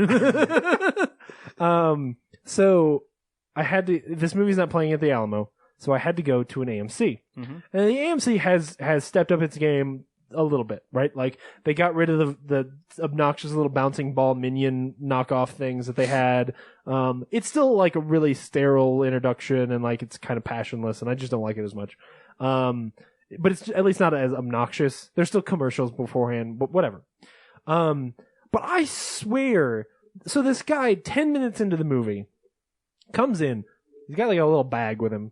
He walks all the way across and stands by the stairs on the opposite side of the entrance. And he stands there for a minute. He's like looking around. And I'm like, this dude is weird, right? And so it's already distracting. And then he ends up sitting down all the way to the right in the row, like the back row of the front section, you know? So he's in my vision, but just barely. And proceeds to take out like a big plastic bag, and inside of which he has like an entire Thanksgiving dinner, it seemed. He had like a bag of chips and like a can of soda, which he opened, both of which there was constant rustling. rustling. The AMC 24? Yeah. Oh, yeah. Dude, I'm going to tell you something that's going to blow your mind. What? when I went and saw The Martian, Yeah? a dude came in and sat like 6 chairs down from me, had plastic bags full of food, and he was making tons of noise. And then about 2/3 of the way through the movie, he got up and left, and then he came back with more food. Oh.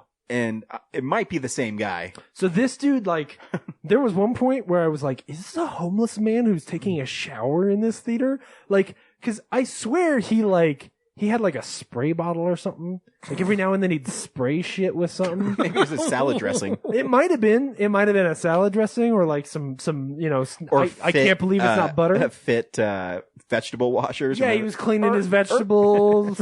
He had to Listen, shuck I got to his- do 2 things at once. I got a busy day. He had to shuck his corn while he's in the theater. You got to clean the bristles. You got to get a good brush in there. Get all the little stringy things between the kernels. And then he had to get all the kernels off so he could cook the kernels and make some popcorn. I don't know. But it was obnoxious, and it was off and on, just enough, and he's just far enough that I can't yell at him. And of course I can't put up a card because I'm not in the Alamo. And there was just this moment where I was like, do these theaters just attract these people now? Like is the Alamo really like this safe haven where only the good people go?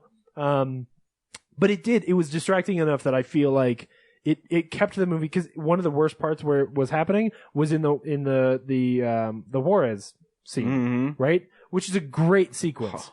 But I don't think I was affected by it because of this fucking asshole. I was furious. Oh, dude, I love when they're stuck on the border. I wanted to light him on fire. And they're stuck on the border, and those like gang members roll up, and the guys get out like, okay, if they do anything, and then they shoot the guys, and that one dude comes up and she shoots him in the head. She's like, "What the fuck is going on?" Yeah. Oh, I love that movie. Yeah. I gotta see it. Or what about the part where they're going in at night and it's like all black on half the screen and then the other half is like purple? Yeah. And then the guys start walking, they disappear. Oh, it's a really good shot. So awesome. It's Dennis Villeneuve. Yeah. Villeneuve. I'm saying it right. He did Prisoners, right? Yep. Yes. I love Prisoners so much. Yeah. It's not as good as Prisoners for me. But I think it's a great film. Benicio del Toro's great in it. Oh yeah.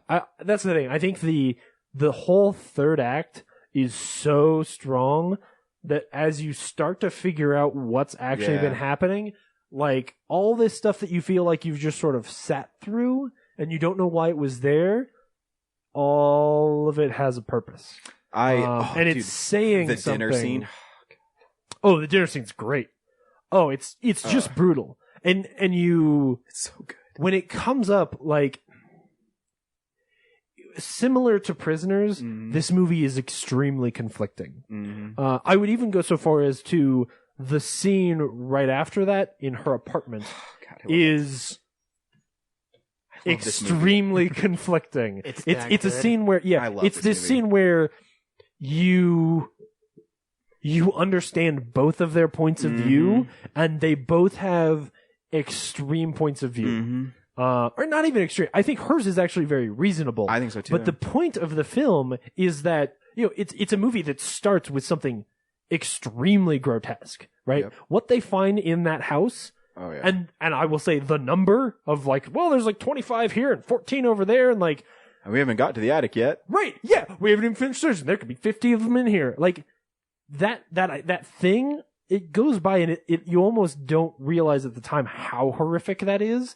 Yep. And as the movie goes on and you realize, like, it made me think of, I don't know if you remember this, but at the end of Man on Fire, which of course is a movie about children getting kidnapped and almost killed in Mexico, Ridley Scott put in a thing, or Tony Scott put in a thing at the end because they felt like they were going to make Mexico look really bad. So at the end it says, "To Mexico, a very special place," which on its own sounds really condescending. Yeah. This movie, holy shit! I don't ever want to go to Mexico, like, because nothing changes. Right, and that's the thing. Benicio del Toro has that great line where he talks about like, you need to go to a small town because this is a place of wolves. It very much reminded me of, you haven't seen the first season of Fargo, but the end of the first episode, Billy Bob Thornton has this line where he's like, the problem is maps used to say there be dragons here.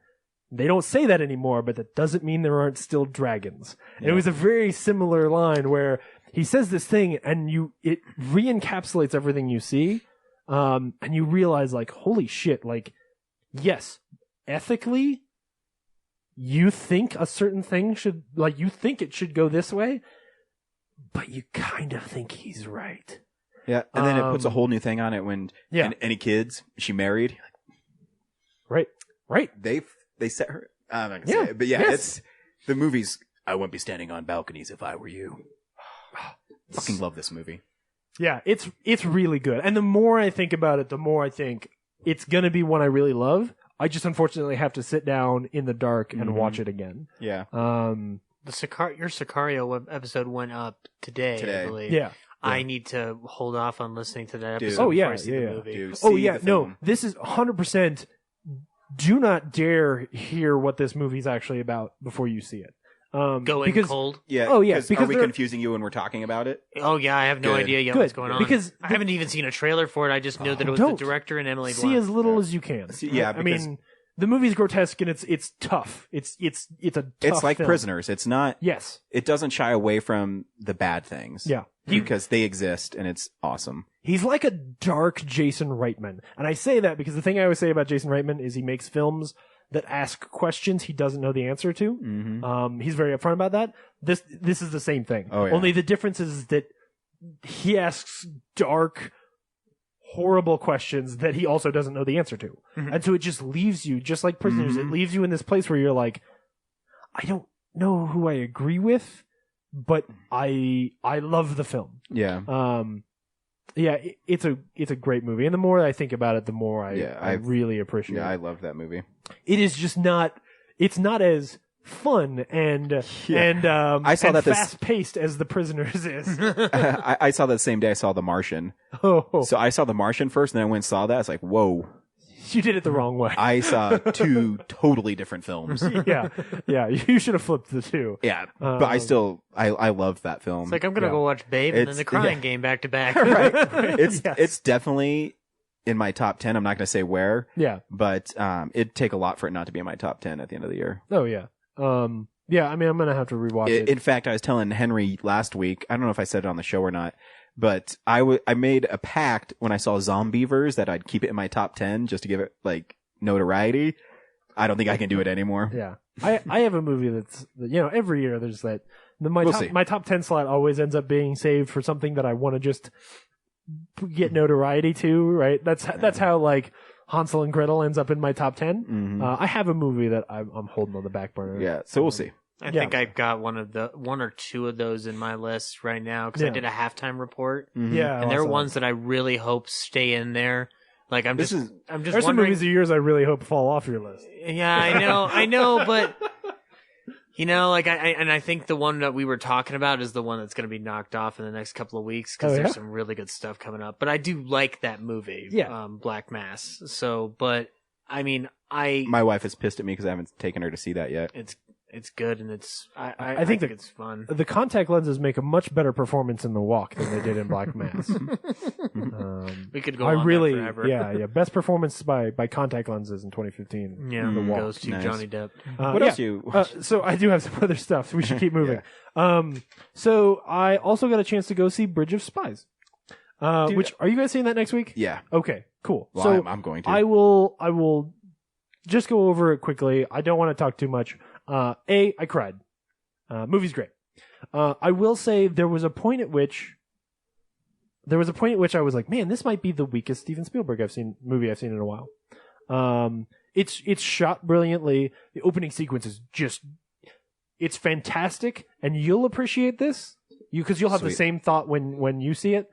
But it's not spoilers. The opening sequence, it's the beach sequence from Jaws. Just keep that in your mind, and then when you see it, you'll be like, "Holy shit, he's right! This is the beach sequence from Jaws." Love it. So the movie's great.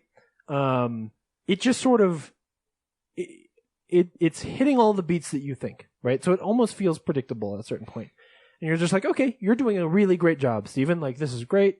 I like it. The acting is all fantastic. The story they're telling is really interesting. All of this stuff is like, hey, this is really great history." And then, you remember how in Terminal, like that movie's really fun, and then there's this moment right at the end, where you just start to cry because it's so beautiful. So that happens in this movie. There's just this moment where all of a sudden, all these little themes that he's been playing with, and just these characters that he's just very well developed using tools he has honed very well over the years, it all just comes together and it strikes the chord perfectly.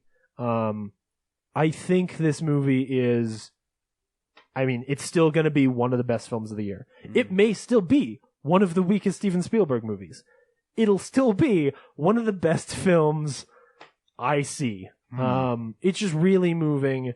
There's stuff in the trailer that they don't tell you. So that adds a whole nother twist to some things. That I just think the movie is fantastic. Everybody needs to go check it out. There's really there's no reason why a person shouldn't go see this movie. There's a little bit of violence, but like I don't even think I think it could still be like a family film. If your kids are old enough to go see To Kill a Mockingbird, they can appreciate a Cold War spy film. But so that's the thing. It's a lot more talking. It's a lot more. I would almost get it closer to Lincoln in that it's a lot of him defending this guy and arguing and having conversations about why that should happen and them having these conversations about what the right thing for people to do is. It is a lot less. When the Cold War sneaks its way in, it does it in short, effective bursts that I think that even younger kids, I'm saying like age of 10 to 13, I think even they would appreciate and understand what's going on. Very cool. I think it's got a certain aspect to it because it's made by a number of people who lived through that experience and what that was like. So at the Alamo, they had a Q&A with Steven Spielberg and Tom Hanks afterwards, which I got to also attend, which was really great. And there was one question where he was talking about the fact that he remembers being in school and them showing him cartoons of like, hey, here's a real piece of footage of a nuclear bomb exploding, and then here's a cartoon of a turtle, getting into his shell, duck and avoiding and cover. Right, exactly. And avoiding the like cartoon shrapnel going by of this nuclear explosion. And he told this little story about like how horrific it was for him and his sisters to come home at the end of the day and just be like, we're never going to get to learn to drive. Like that amount of tension, and it's there, but he sneaks it in just the right places, and lets the characters really be the important part of the story. So I think it's fantastic. Cool. Everybody should go check it out. Not a movie to be missed. So, very last thing that I watched is, I think I'm gonna do, you've been doing you're watching all the superhero movies. Cool. I'm gonna do one that's a lot more, like masochistic. So, I watched The Maze Runner this week. Oh, nice. And that's got me thinking. Hang on. Oh yeah, you're good. I'll keep talking. It's got me thinking that I might go and watch all of the like 11-year-old adventure films. So like So you'll go to the No, I'm not gonna go see them in theaters. Okay. I'm just gonna go like I'll either buy the DVD or buy the Blu-rays, or I'll find a way to view them. I was gonna be like, finally, I have a date to the Hunger Games. I know. I'm sure we'll go see the Hunger Games for our episode. But what I'm really talking about is like the. I saw The Host in theaters, but the Insurgents, those Insurgent movies, or Divergent, whatever the first one is, these Maze Runner movies, there's a few of those other series that are out there, and I'm just very curious about them because like they make enough money every year that when they make them, they make one and then immediately make the sequel. Like they're already producing the sequel when the first one comes out. They're working at like the serials from back in the day where it's like mass producing them, like getting them out there as fast as possible. And so from seeing The Maze Runner, just a quick breakdown. Basically, How many mazes do they go through? There's only one maze. Okay. So this kid wakes up. He's inside of, he's 14-ish, 16, something like that. And wakes up inside this like elevator thing. He's got some weird memories flashing in his head. And the elevator brings him up, and he's suddenly outside in this field. And there are these other kids living in this little field, and there's a big wall around them, like giant wall, like 8-10 stories tall. And it's kind of like Lord of the Flies in there. Like they got their stuff that they're growing food, and they've been there for years.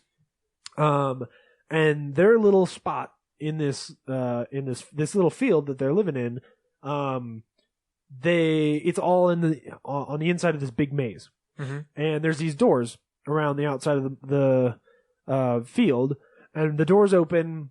They open during the day, basically, and then at night they close, which is good because at night there's like these giant like spider robot monsters that live in the maze. Really? And if you're stuck in there at night, like nobody's ever survived a night out in the maze. Like if you don't get back before the doors close, you're dead. Nobody's ever made it back. So, and like they're runners. So there are these guys who are like elected by the townsfolk, if you will, to be runners. And they run through the maze and they sort of map out where it is. But the maze also changes, like cube. Mm-hmm. Like there's different sections that open up at different times, so like each day, like, so it's like cube another for kids. section. Yeah, right. And it'll even change like throughout the day, like walls will move and stuff like that. So you can get lost pretty easy. And I don't remember like why kids go into the maze. Like I don't know if they find stuff or if they're just trying to find a way out or whatever. But they've been there forever. They're like they've been there for like 3 years and nobody's ever found a way out.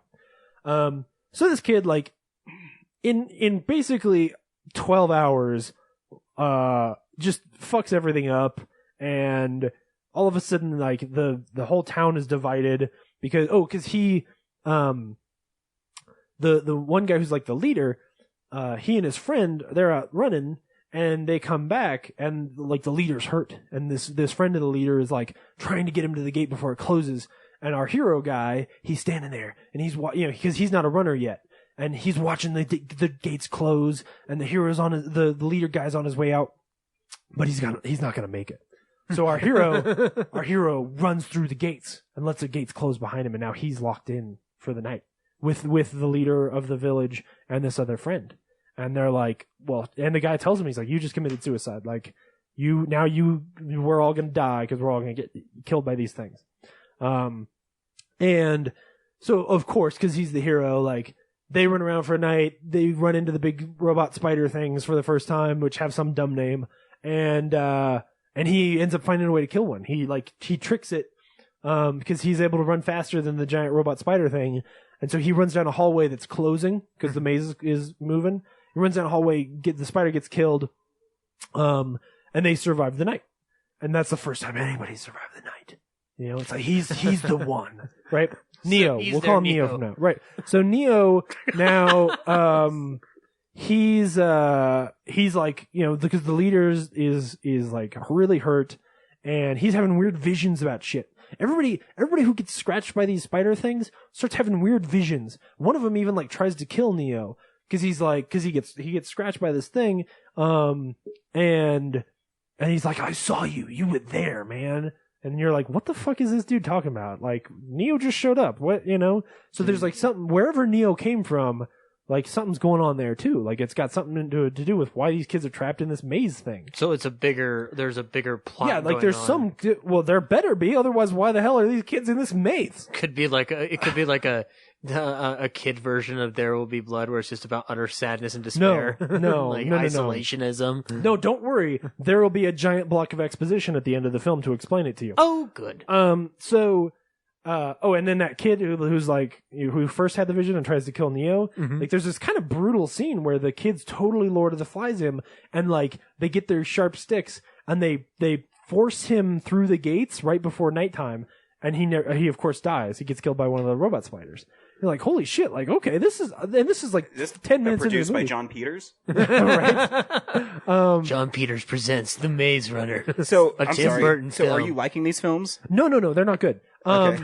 I'm just trying to tell you how ridiculous this film is. But his enthusiasm for describing them is like the old storyteller in The Fog, where it's just like, some men choose to live, some men choose to be maze runners. Love it. So there's this really brutal scene, like 10 minutes into the movie, where they Lord of the Flies this kid out into the giant robot spider land. Mm-hmm. So that was pretty cool. So I was into it at that point.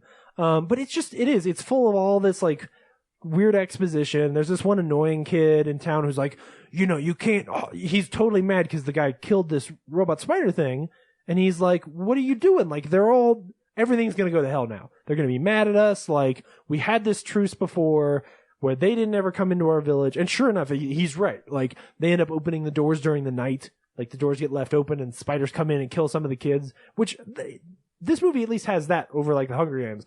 They kill some kids. So in it's this not movie. good. Yeah, no, it's not good. Yeah. No, I was saying the Hunger Games are good. No, I'm saying this has that over, like, better than the Hunger Games. No, the Hunger Games are good films. Yeah, they are good films. But better actually. than the Hunger Games is that this movie kills kids. This there's this stakes. one's more explicit about it than Yeah, like the Hunger there's Games is? there's actually some stakes here, like some Okay. I can see where you're coming I'm from. just picking on James. You remember how Pig dies at the end of the Lord of the Flies? Oh yeah. So there's like a kind of chubby, lovable kid in this one as well, and he dies at the end of this movie too. Spoilers for the Lord of the Flies. So where do you go from The Maze Runner? What's your next film? Well, hold on a second. So, Okay. so eventually they find the hole that all the giant robot spider things crawl out of, and they just crawl through that, and they end up at this weird place where who is it? It's a character actress that you've seen her before. Joan Allen. No. She kind of looks like Joan Allen, but no. So let's just say it's Joan Allen. It might Let's as just well say be. it's Neo and Joan Allen. Yeah, meet up. so Neo and his group of friends. Oh, and like a girl shows up too that I guess he's supposed to fall in love with because she's a girl and We'll whatever. call it Paper Towns Girl. Right, like he's our hero and she's the only girl who's ever come through the hole in the ground, so they have to fall in love. What's going on in this film? Yeah, I don't know. Oh no, it's okay. There's a whole block of exposition at the end here that I'll tell you about. So they get, and suddenly they're in this laboratory, right? And there's cameras everywhere. They've been watching these kids in the getting killed by the giant spider robot things, and this lady leaves this message. Everybody's in the lab's dead, and the lady leaves this message just like, yeah, we live in a future where like the sun has scorched the earth. And you kids, some of you, and there's this horrible disease. Nobody can survive. It's a horrible world to live in. She's a woman, so she doesn't sound like this, but it doesn't matter. And she's like, but you younger generations, you've started to like, you've formed some kind of tolerance against it. We don't know how. And the only way we can figure out how you have this tolerance against the disease and all the heat and everything is to put you inside this giant maze and kill you off with giant robot spiders. It makes no freaking sense. And then a bunch of military. Yeah, you lost me. So that you lost me too. And then the kid that I was talking about before that was like, I don't like that you're doing all this stuff. He magically shows up and then he shoots Pig. And then I think he gets shot. Is his name really Pig, or are you just doing the Lord of the Flies? No, it's just because it's Lord of the Flies. I don't know what analogy. his actual name is. It was clearly Pig. And so he shoots Pig, and then he gets like a giant, like javelin to his chest, and he dies too. And then a whole bunch of soldiers show up, and they take all these kids out, and they put them on a helicopter, and they fly them to a big city that's just. You remember the end of Resident Evil? No, the beginning of Resident Evil 3, where there's like Las Vegas is covered in sand. Yeah, so it's another town. It looks kind of like that. It's just covered up in sand, and they fly off to that thing, and the movie ends. And that's what the whole movie. I just told you the whole plot of Maze Runner. Wow. I have no idea what the hell's going on. Spoiler warning, God, James. James, I got to tell you, It doesn't make any sense. I got to tell you, that is the stupidest thing I've ever heard in my life. Yeah. So I may even if I can get a free ticket, I may even go see, because the second one's in theaters right now. Scorch Trials. Yeah, so I might go check that out, see what the hell is supposed to be going on in that movie. I had some friends in LA who were just like, you want to go see the Scorch Trials? And I explicitly told them, go fuck yourself. The next one I'm gonna watch that Divergent, because it's got Shailene Woodley in it, and I like her. So I want to check those out. Those seem fun. Yeah. And I want to try out another one of her films. I'll say this: The Host is better than The Maze Runner. Wow. I liked Okay. Whoa. I thought that you the really host, like that Host I movie? thought that The Host was palatable. I wasn't that bored. I kind of do. Yeah, it's horrible. I love Twilight for bad reasons. The Host isn't bad enough to be that bad, to be loved. But it's I not love good Twilight. enough to be great. No, it's not even good enough to be good. It's just palatable. Mm-hmm. Oh, it's serviceable. Yeah, it's like you watch it and you're like, I see what you tried to do there. Mm-hmm. Yeah, it's like a kid who's not old enough to ride a bike, but he's like on a big wheel and he's really proud of himself, and you're like, nice try. You can't go anywhere, but you're having fun. Yeah. It's like that. Cool. So, that's what I watched this week. Awesome. Cool. What are we doing next? Spider sense is tingling. Here's a comic book to pick up. Ooh.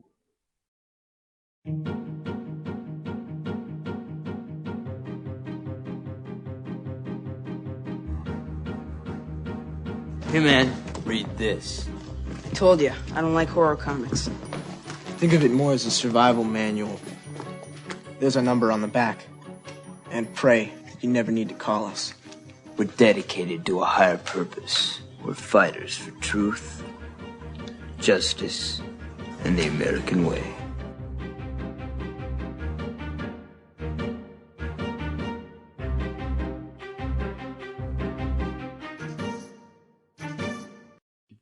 Yeah, the reason I did that is because Amazing Spider-Man relaunched again this week. Ooh. Which, it's really weird. Marvel suspended... Is Peter Parker still dead? No. The Marvel suspended all their books because they're doing Secret War. Yeah. So they have the Ultimate Universe and 616, their proper universe, collided, and Doom is ruling them all. And they wanted to give the artist, who's doing a really great job on Secret Wars, time to finish Secret Wars. Okay. But by doing so, they've delayed all their books. Amazing Spider-Man 1 was supposed to come out in September. Wow. And Secret Wars was supposed to end in September.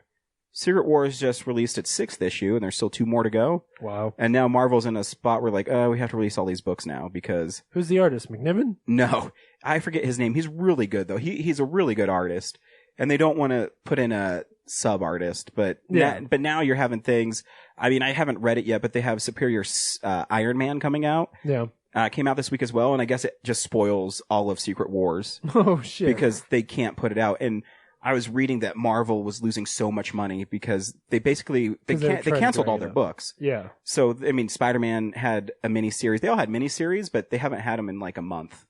So they're doing it just for the Secret War situation? Yeah, so in Secret Wars, Dr. Doom becomes like a god, and he's forcing all the heroes and villains to fight under this new world where some of the heroes remember what the world used to be and the other ones don't. So it's like this weird alternate reality, kind of like the Matrix. Okay. I'm confused. Didn't Dr. Doom die at the end of the movie? The movie, no, remember, he crashed Silver Surfer's surfboard in the ocean. No, not that movie. The movie this year. Did he die? I don't know. Something happened to him. Something happened to him. Remember that movie? Yeah. Anyways, so they just said, you know what, fuck it, we're going to relaunch all our stuff anyways. And I was really concerned about this because they're taking Peter Parker from New York, where he's, Parker luck. Everything happens to him and it's bad. Now he's a swinging bachelor who's in charge of a multi-billion-dollar Parker Industries. And so now, so now he's going around the world and Spider-Man's his bodyguard. And so now he's fighting crime internationally. And I was like, man, I don't know if this is going to work, but the book is really fun. Good. They do a really good job. I'm not going to talk too much about it because there's lots of cool things in it and there's a really big reveal. But it's kind of cool seeing Peter Parker going around and being like James Bond. He even has like a new Spider-Mobile. What? And he has a new Spider-Man costume that's like high tech.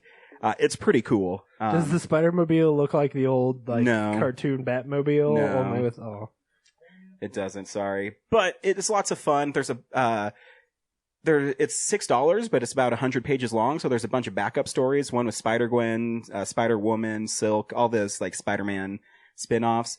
And so I guess what they're going to do is, now Peter Parker's kind of going international. They're going to make Miles Morales kind of this New York Spider-Man, which is cool.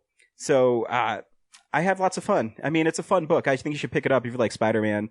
I was really worried about it. But it actually was a lot of fun. This is a Spider-Man that I want to see. Yeah, so you should pick it up. You can go. Peter Parker, industrialist, entrepreneur. The last volume of Amazing Spider-Man ended with him starting Parker Industries, and becoming really, really famous and wealthy for it. And this one picks up basically where it left off.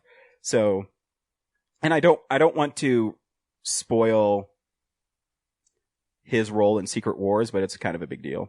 can his Spider-Mobile look like this? Don't you wish? Oh, that's so cool. It's an old, what was that cartoon show that had a dune buggy like this? I don't remember. Oh man, it was kind of like Scooby-Doo, only it had a talking car. You remember that? Speed Buggy. Speed Buggy, is that okay? Speed So Buggy. it's Speed Buggy, only the hoods over the tires are Spider-Man webbed, and then the insides of the tires are his face.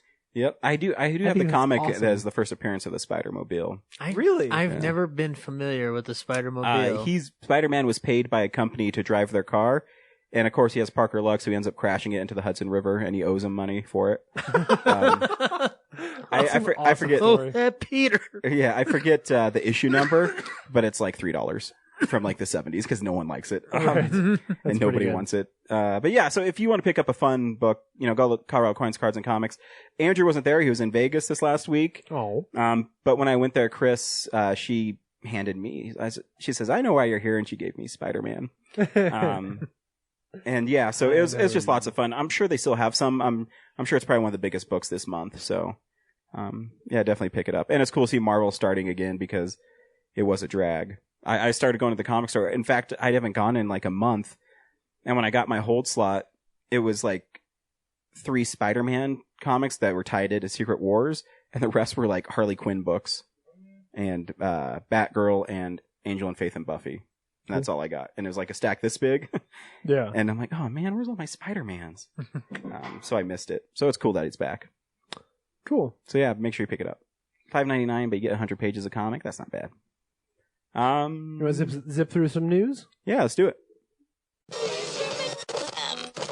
In other news, the Prime Minister of Sweden visited Washington today, and my tiny little nipples went to France. I want you to get up right now and go to the window, open it, and stick your head out and yell. I do the cha-cha like a sissy girl. Oh, it's the ghost of Stonewall Jackson! Everyone, it's the ghost of Stonewall Jackson! I do the cha-cha. I'm sorry, we seem to be having some technical difficulties. Not a whole lot of stuff this week, but I think the thing you may have been talking about as far as New York Comic Con is concerned is that they've sort of restructured a lot of the Marvel movies for a while. Yep. They moved a few around. They've scheduled 3 untitled films in like 2020. Nothing a lot to talk about except that they did announce Ant-Man and Wasp. Yeah, that's cool. As a sequel to Ant-Man, which, I mean, as much as people have really enjoyed that movie and the way that it sets up for a sequel, I think that, was predictable. It was. I think too, they decided to do that as well because, everyone wants the Captain Marvel movie and they want, a female superhero. Yeah. But the thing is they just don't have the right story and they don't have the right director. And I do respect them going, you know what? Let's take our time with it. We're putting out a female-led superhero movie and we don't want to mess it up. Yeah, and I think I think the Wasp, I think she was pretty good in, Ant-Man. The Wasp is a good lead into it. And you got Jessica Jones about to start up on Netflix, and that's looking really good. Trailer Agent came out Carter. for that this week. You've got Agent Carter. Like Which is great. It's not like Marvel is shying away from that stuff. The unfortunate truth is there's 2 sides to this that suck. One, the history of Marvel means that there is an unfortunate shortage of really great female characters. Yeah. They're working on it. Thor is a woman right now. Like there's stuff they've done. Yeah, it was the editor-in-chief of Marvel, Axel Alonso, I think it is. He took over in 2012, and he looked at his slate and he said, "Hey, where's all the female characters?" And that's why we got Thor, Miss Marvel, right? All the Carol Core, like the female-only version exactly. of X-Men. Yeah. So he did that because he noticed it as well, and he says, Right. we're ignoring over half the population. Right. And you've got, I've long contested that I think that Avengers 1 is a Black Widow movie. I think that character has always been really strong in those films. They are definitely making a lot of strides to fix some of that stuff. The other side, which I think is far more damning and detrimental to their ability to make these films, is that unfortunately Hollywood doesn't make those movies, and those movies don't don't perform as well traditionally. This summer has very much been a female lead heavy summer, to some success and some not. You got movies like Tomorrowland that just flop completely, and then you have others. I mean, Trainwreck did pretty well for. Trainwreck did really well. Sicario, I think. Critically, of course, is doing well. What you're really I would looking see at is, Emily Blunt as Captain Marvel. That'd be badass. I think it would be really good. Now that I'm thinking about that, yeah, they've been talking about that. They've talked about it for a while. Yeah. That's what I mean. Miss Marvel's just not Captain Marvel's just not far enough along. And it's better that I think that their argument that we were more concerned about making the product good than getting it out is what has been at the core of what they've done for a while anyway. Yeah, and they actually moved Black Panther up because they have Chadwick Boseman as Black Panther, right? Right. Yeah. So they already have Black They've Panther. got a cast. They had and some he's in issues Civil with War, directing I think. and stuff, So yeah, he's in Civil War. So he's and they made ready to go. And they've set that one up well enough that they could, they're ready to jump into that because he shows up. He doesn't show up, but Wakanda shows up in Age of Ultron. I mean that one I think is a bit more ready to go.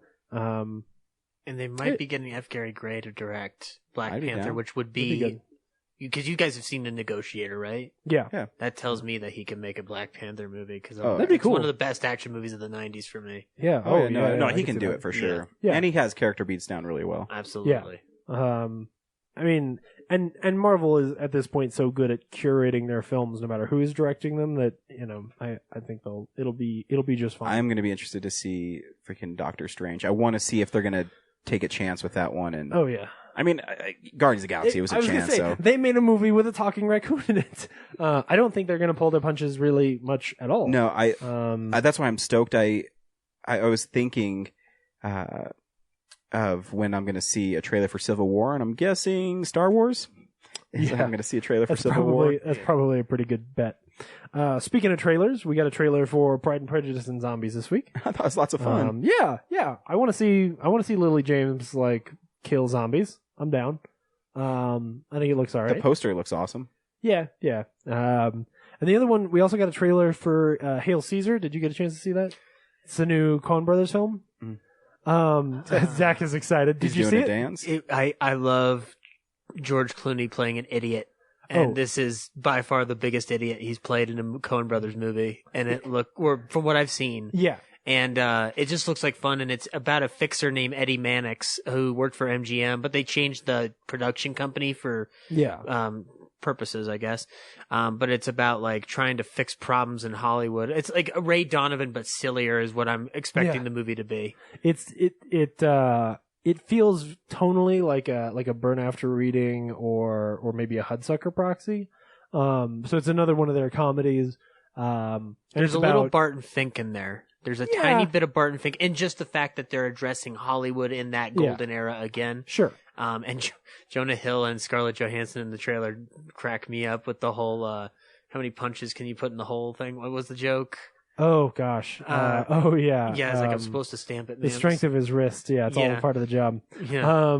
But so it tells the story of a movie called Hail Caesar, I presume, in sort of that Cleopatra era of Hollywood. And George Clooney is the big star, and he gets kidnapped while they're making the film, and they have to figure out how to Coen Brothers film. Yeah, exactly. So I think it looks great. I'm really excited. Which is fun. Oh, because you know who also wrote Bridge of Spies? The Coen Brothers. Did they really? Yeah, they did a pass on it, and that's the one that Tom Hanks read and Spielberg read, and they were good to go. Yep. So another part of why that movie is really good. Anyway, and the very last thing is that Paramount released this thing called the Paramount Vault onto YouTube. Did you guys see this? Yes. I saw a little bit of it. It's not great yet, but I wanted to bring it up just because I think it's really interesting. So basically, they took a bunch of their older films and released remastered versions of it, or whatever the most up-to-date version of it is, onto YouTube for free for people to watch, along with a whole bunch of clips. Sorry, I didn't mean to interrupt. It's more the quality that I think is missing. There's an ad for Paramount Vault where there's a bunch of where they're like, oh, remember Forrest Gump and all these other things, and you're like, great, but I don't think those movies are on there. There's clips from a lot of those movies, So that's part of it, is like you can go find clips of all these movies now on Amazon or on YouTube.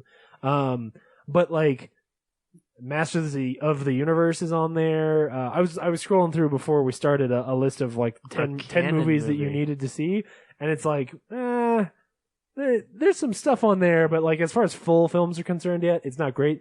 I don't think it's an amazing service either, just because YouTube is not necessarily a great place for like searching, like browsing for stuff.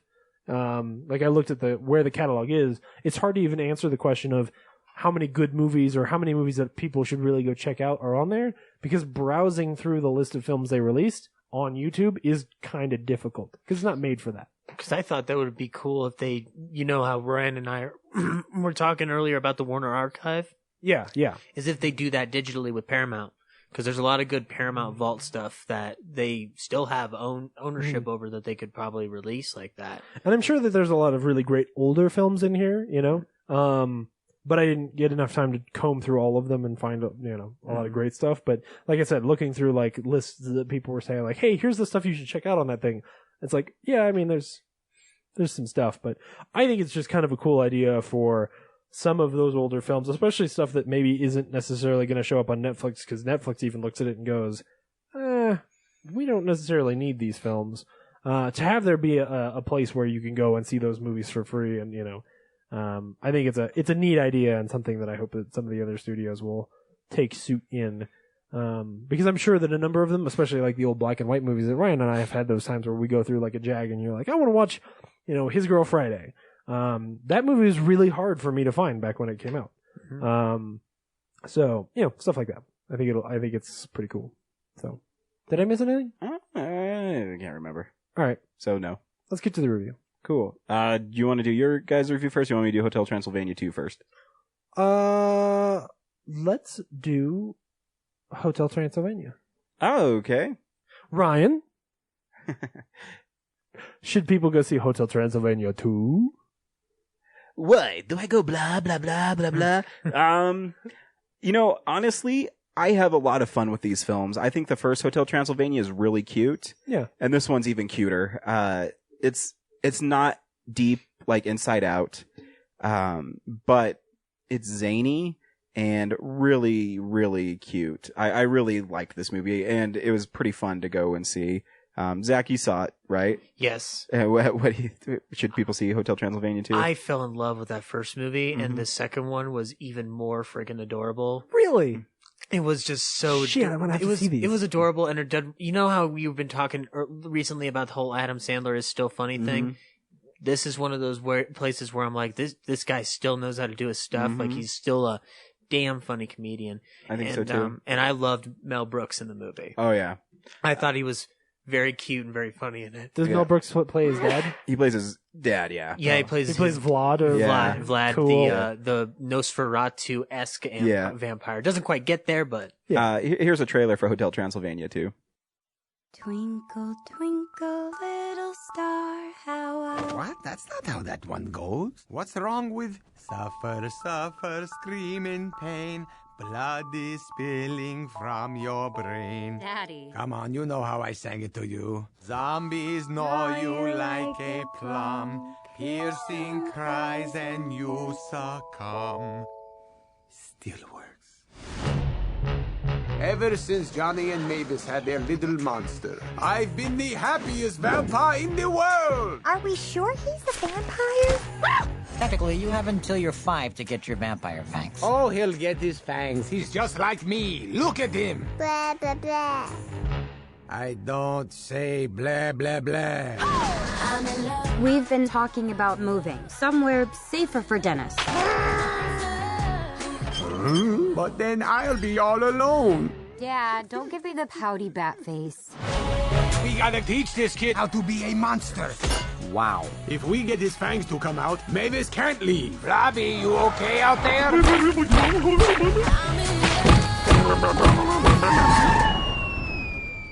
He's fine. He's blobby. Okay, Murray, show him how to be scary. Ow! My back. For real? We're so happy you came to visit. I love California. 48 flavors. This place is open all night. Right, sir? Yes. He's gonna wanna move. I gotta fix this kid now. How are we doing? He's adorable. How cute. You know who could fix the kid in a snap? Vlad. Hi, Dad. Are we ready to do this? Guys, we're running out of time.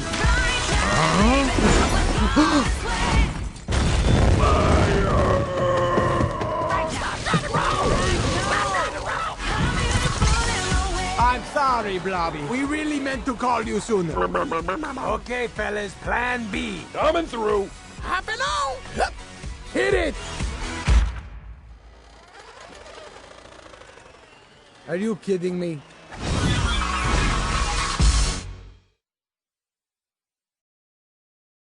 All right, I'm sold. You should be. We'll check these out. I mean, the only if I had to have one criticism about it is it goes into the dancing goofy parts a couple times. You know I hate that shit. Yeah, I know. But the heart of the story is Dracula's daughter marries her boyfriend from the first film, who's like this backpacker from Europe that he takes going on, dude? Yeah, that takes his backpack everywhere with him. So Mavis marries what's his name? Danny? Oh my gosh, I'm drawing a blank. I think it's Neo. Neo. So Mavis marries Neo. Yeah. So anyways, so she marries him, and then Dracula is. There's even like a cute part where they're at their wedding and they're taking pictures, but she doesn't show up on any of the pictures because she's a vampire. Aww. But there's a funny part where he says, "You may kiss the bride." So he goes in to kiss, and he looks over at Drac and he shakes his head. He's like, "Nope." And so he stops and he's like, "A little one." And then they just do this like little kiss. It's really cute. And then he becomes attached to. They have a little boy named Dennis that Dracula calls Denisovich or something, whatever. Denisovich. Just Denisovich, because he wants him to be Transylvanian. Yeah. And he has till he's 5 years old to get his vampire fangs, or if he doesn't, he's just a human. Yeah. And so he's not getting them, and so Dracula's really concerned. And then Mavis doesn't want him to grow up in a hotel full of monsters because he wants to be safe.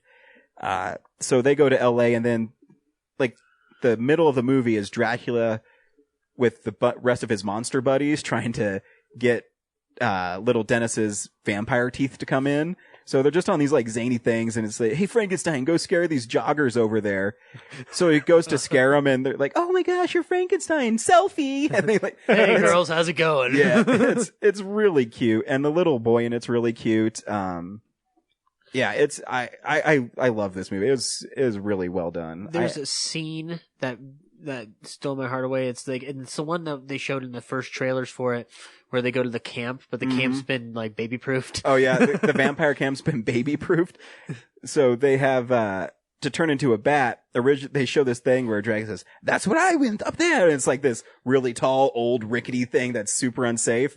And it says, "Oh no, that's where they go down." And all these little like kid vampires are going, "Wee-wee!" Like literally off the foot of off the ground, like going to like an air mattress, and then they can turn into bats. And oh, it's really funny. And CeeLo trying to do, or no, it's not CeeLo. It's Keegan-Michael Key. Yeah. He plays the mummy, and he's trying to conjure up magic, and then it suddenly just throws like, "Oh, my back!" Yeah. His sandstorm is like this little pile of sand. It's really silly. And then there's this cutaway gag with Steve Buscemi as the Wolfman, who is my favorite character in both of those movies, where he's trying to teach tennis, and he just keeps looking at the tennis balls, and they keep throwing them back and forth. And so like the machine keeps pushing him out, so he just keeps chasing the balls. Yeah, it's silly, but it's done by the guy who does Samurai Jack, right? Jendi Tartavarski. Yeah. And he also did Dexter's Laboratory. Yeah, so it has some of that humor too. It's not all like kiddie humor. So here's a little spoiler. So they think to get his son's or his grandson's vampire teeth to come out is like he has to be scared, and so they hire this monster for his 5th birthday where it's like the cake monster. So he's basically Cookie Monster. And then they make him possessed and he's like, "Eat all the cake you want." And he like shoots cake at everybody and it's like terrifying. That's the moment where I started tearing up a little bit. Yeah. Oh gosh. Because I won't spoil the ending, but it gets really cute and I did tear up a little bit. I was like, oh. And the friendship he had with the little wolf baby. Yeah, the little wolf baby is like his best friend, and he gets made fun of because he has a wolf as a best friend, and the other kids don't understand him. It's really cute. Oh god, it's just cuteness wrapped into a package that I just loved, and it's got the monsters in it, so Yeah. I just love the heck out of it. Do any of the main characters ever say banana? No. All right, I'm in. I'm in. They I can even do that. they do the part where Dennis's first words is because in the first one Dracula goes blah blah blah blah blah, and so that's his first words. But Secula B is like blah blah blah blah blah. He goes, I don't do that. And he tries to be all like scary. It's pretty funny. And I always love there's always like zombie henchmen building things around, and they're like all just a bunch of sight gags. And yeah, it's a silly movie, but I really enjoyed it. It's really well. If you like goofy monsters. Yep. And no, James, nobody's going, no, Meridoy. You just creeped me out right there. That's weird. Cool. Awesome. Yeah. Right on. James, you went and saw The Walk. Yeah. Should people go see The Walk? I'm gonna walk, I won't quit, I won't quit. Okay. I get delicate to the bottom of your Yeah, I think so. Some bare naked ladies.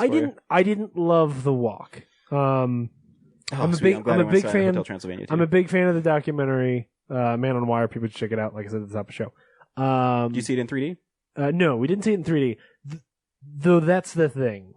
I can't believe this movie. Like, I can't believe my wife's putting that stuff up. That's not going to stay up. Okay, let me take a step back. The Walk is a great movie that is so in its own way. There's some things about this movie that I think are very detrimental to the way that it tells its story. But all of that beside, when he gets out on the wire, it's one of the coolest things. Like, it is so thrilling. Visually, it's beautiful. I think that there are two problems. The movie is narrated, and that narration is horrible. And I don't know that I like Joseph Gordon-Levitt in this movie. And I don't mean like I don't know that I like his character. I mean I think he might be miscast. And I love him, but I think he's miscast. The end though is just beautiful. It pulls some of the same heartstrings that the documentary does. Pulls up some rough things that you would expect that movie to sort of shine a light on, because this guy does something very beautiful in a place that is no longer there. And it doesn't shy away from that. And so, yeah, I think it's a hard one for me to necessarily recommend. I think if you're very interested in the idea, it is a pretty fun little movie. But it is so far from great. And it's Bob Zemeckis. I still hold, even though he has disappointed me so many times, I still hold him to the standard of he should be producing great films. And this one isn't quite there for me. But Zach, you also saw The Walk with me. Do you think people should go see The Walk? We're in the opposite camp because I absolutely think that people should not only go see this movie, but I'm going to go out of my way now to go see it the way it's supposed to be seen in IMAX 3D. Cool. That film is charming. I wrote in my review it's charming as fuckity fuck. Like it. I loved Joseph Gordon-Levitt in this film. I actually dug the narrative part of the narrative structure of it and the narration. I dug how he was able to blend genres a little bit into this film, for whether it's French New Wave, heist film, or cute meat. That is the best meet cute in a movie I've ever seen in my life. That scene is really good. And when he gets on the wire, it is, I don't know if you could see me, but I was gasping. Oh, yeah. And it's not the biggest screen. It was not the biggest screen the Alamo had, I think. No. But it's still the depth of field and the cinematography pulls it off in such a way that I'm not pulling the whole film school thing where I'm just like, oh, that's totally CG. I'm like, no, I'm immersed. Yeah. I'm completely immersed in this experience. So yes, I think you should go see it. And I think you should go see Man on a Wire as well as a double feature. There you go. Cool. Here's the trailer.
So, Man on Wire tells, or no,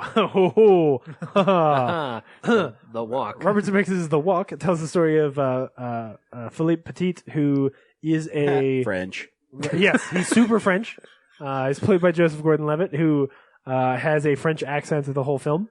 And he is a wire walker who falls in love with it. It tells a really neat little story of him sort of seeing wire walkers for the first time as a kid, and then spending basically the rest of his life teaching himself how to do it, and how to juggle. And he moves to Paris after his parents basically kick him out of the house because they're like, "Why is our son is a circus clown? Like, this is bullshit." And they say it's too late. The carrots are cooked. Yes, and the carrots are cooked, so he gets kicked out of the house. And he moves to Paris and he starts doing like street performances, where he meets Annie, who they sort of fall in love for. And to describe that meet cute, I can't stand romantic comedies anymore. And that was the best meet cute I'd ever seen because it's all centered around, and I don't want to spoil it, but it is centered around a performer's rule and a performer's space. We're in the spoiler section. Okay, we can talk about it some. He draws a line whenever he performs, and no one's allowed to step in that line. And when he's in the line, it's a no talking zone. Kind of like when the Alamo puts the lights down. So you're not supposed to step outside that line and talk. He goes into a part where he can't speak because she's angry at him because she invaded her space and her performing space and stole money from him for her. So he doesn't directly steal money. He just steals the whole crowd away from her performance. Yeah. So she puts on this mask and forces her forces herself into his space. And when he won't come, it won't let her in. She coaxes him out. Right. And then they start talking. Yeah. And then she starts yelling at him. And then they take a umbrella walk in the rain with one of those big umbrellas that you're supposed to use for a cafe table. Yeah. And I'm just like, my God, like, I am loving the heck out of this. Like, I don't have a black heart after all. I know that I have a heart somewhere. Like, and it's there in that scene right there. Philippe is a very, very lovable character. Oh gosh, he's so charming. He's got this innocence to him, where he just wants to do what he just wants to put his wire up in places and just perform for people and do something beautiful. There's an interesting line. Ben Kingsley's in the film. He plays a circus professional who sort of helps train Philippe, and there's this great scene where Ben Kingsley's sort of talking about like what a performer does and talking about being in the circus, and Philippe gets pissed at him. He's like, no, I don't do circus work. I'm an artist. And he really he sees what he does as performance art and not as like this, just flashy sort of silly thing that people do. Like, it's not just circus. Like, he sees a difference there. He wants to move people with the things that he does. And he does this performance that gets, he does a performance that gets screwed up, and then to redeem himself, he draws a wire between the towers of Notre Dame and gets thrown in jail for it. And he's super pissed. Because France just thinks he's like a joke. They think he's just some asshole or a vandal. Yeah. But in that same newspaper, he ends up seeing a drawing of the Twin Towers. And at that point, he gets this vision or this dream. And I think the cool thing about this movie to me, the message that I really liked, was that he gets this dream in his head, and he even tells us, like, once you get a dream like that in your head, you have to do it. Like, it won't let you go, and you have to chase after it and do everything you can to fulfill that dream. And I think that message and what it's like, the way that portrays Philippe Petit is really pretty cool, and makes me respect him quite a bit. I wanted to see if I could read something from what I wrote, because I had the thought, and I know I've never done this before when it comes to this, but no, it's good. I had no real expectation for The Walk, other than that, to find how suspenseful, how the suspense was built. Not only is it suspenseful, the film is charming as fuck. It was a delight to see a film that weaves in and out of genres, And then I went into it, and then I said, when it nods to this stage being lost to tragedy, it does pull the Zemeckis-esque nose on the nose quality of his previous work, but it does not insist you rub your nose in it to the point of suffocation. Agreed. He is not. What I found beautiful was the restraint on the Twin Towers and how that was handled, because I didn't even go to the movie, and when I finally realized it was maybe about halfway through his actual walk. Yeah. Where I'm like, this stage is gone. Yeah. And it could be because of the fact that he's talking about how it feels to be exhilarated up in the air, walking that fine line. Yeah. But suddenly I realized that stage is gone, and it was like, you saw me at the end. I was crying. Oh, it's a heartbreaking sequence. And the very end, like, I had a problem with Straight Outta Compton's last line, because at the end he goes, aftermath. The last line in this one, which was which is the deadline on this pass that he gets from walking to be able to go up to the World Trade Center, is forever. Yeah. And it just worked. Like, yeah. It shouldn't probably work, because it's like, it's cheesy. It's a little on the nose, but it's so effective. But it works. Like, and I think that's Zemeckis, is that he works, and I think that narration had to play to that effect to kind of like, he had to compensate for the fact that people have already seen this story a little bit, so he had to add in a little bit of extra something to kind of remind us, like, look, we know we're not the documentary, but give us a chance to show you something very fun and exhilarating. But here's my argument with that, though, is two things. One, nobody really saw that documentary. Like, a lot of people did, but the majority of people didn't. And two, if you do it as a narration, what's the difference between that and the documentary? Like, then you're just the same as the because the documentary has reenactment pieces to it, and is then all voiced over, right? So then it's just not as different. I would have much rather have seen the scene where that guy comes to him and gives him the ticket and scratches it out and writes in forever. And that's the moment where I would much rather have been given that moment than have that moment telegraphed in that way. Or I should say, I would rather have been shown the moment than given that moment, is the right way to say it. And my only argument for that is, because we could go on this forever, is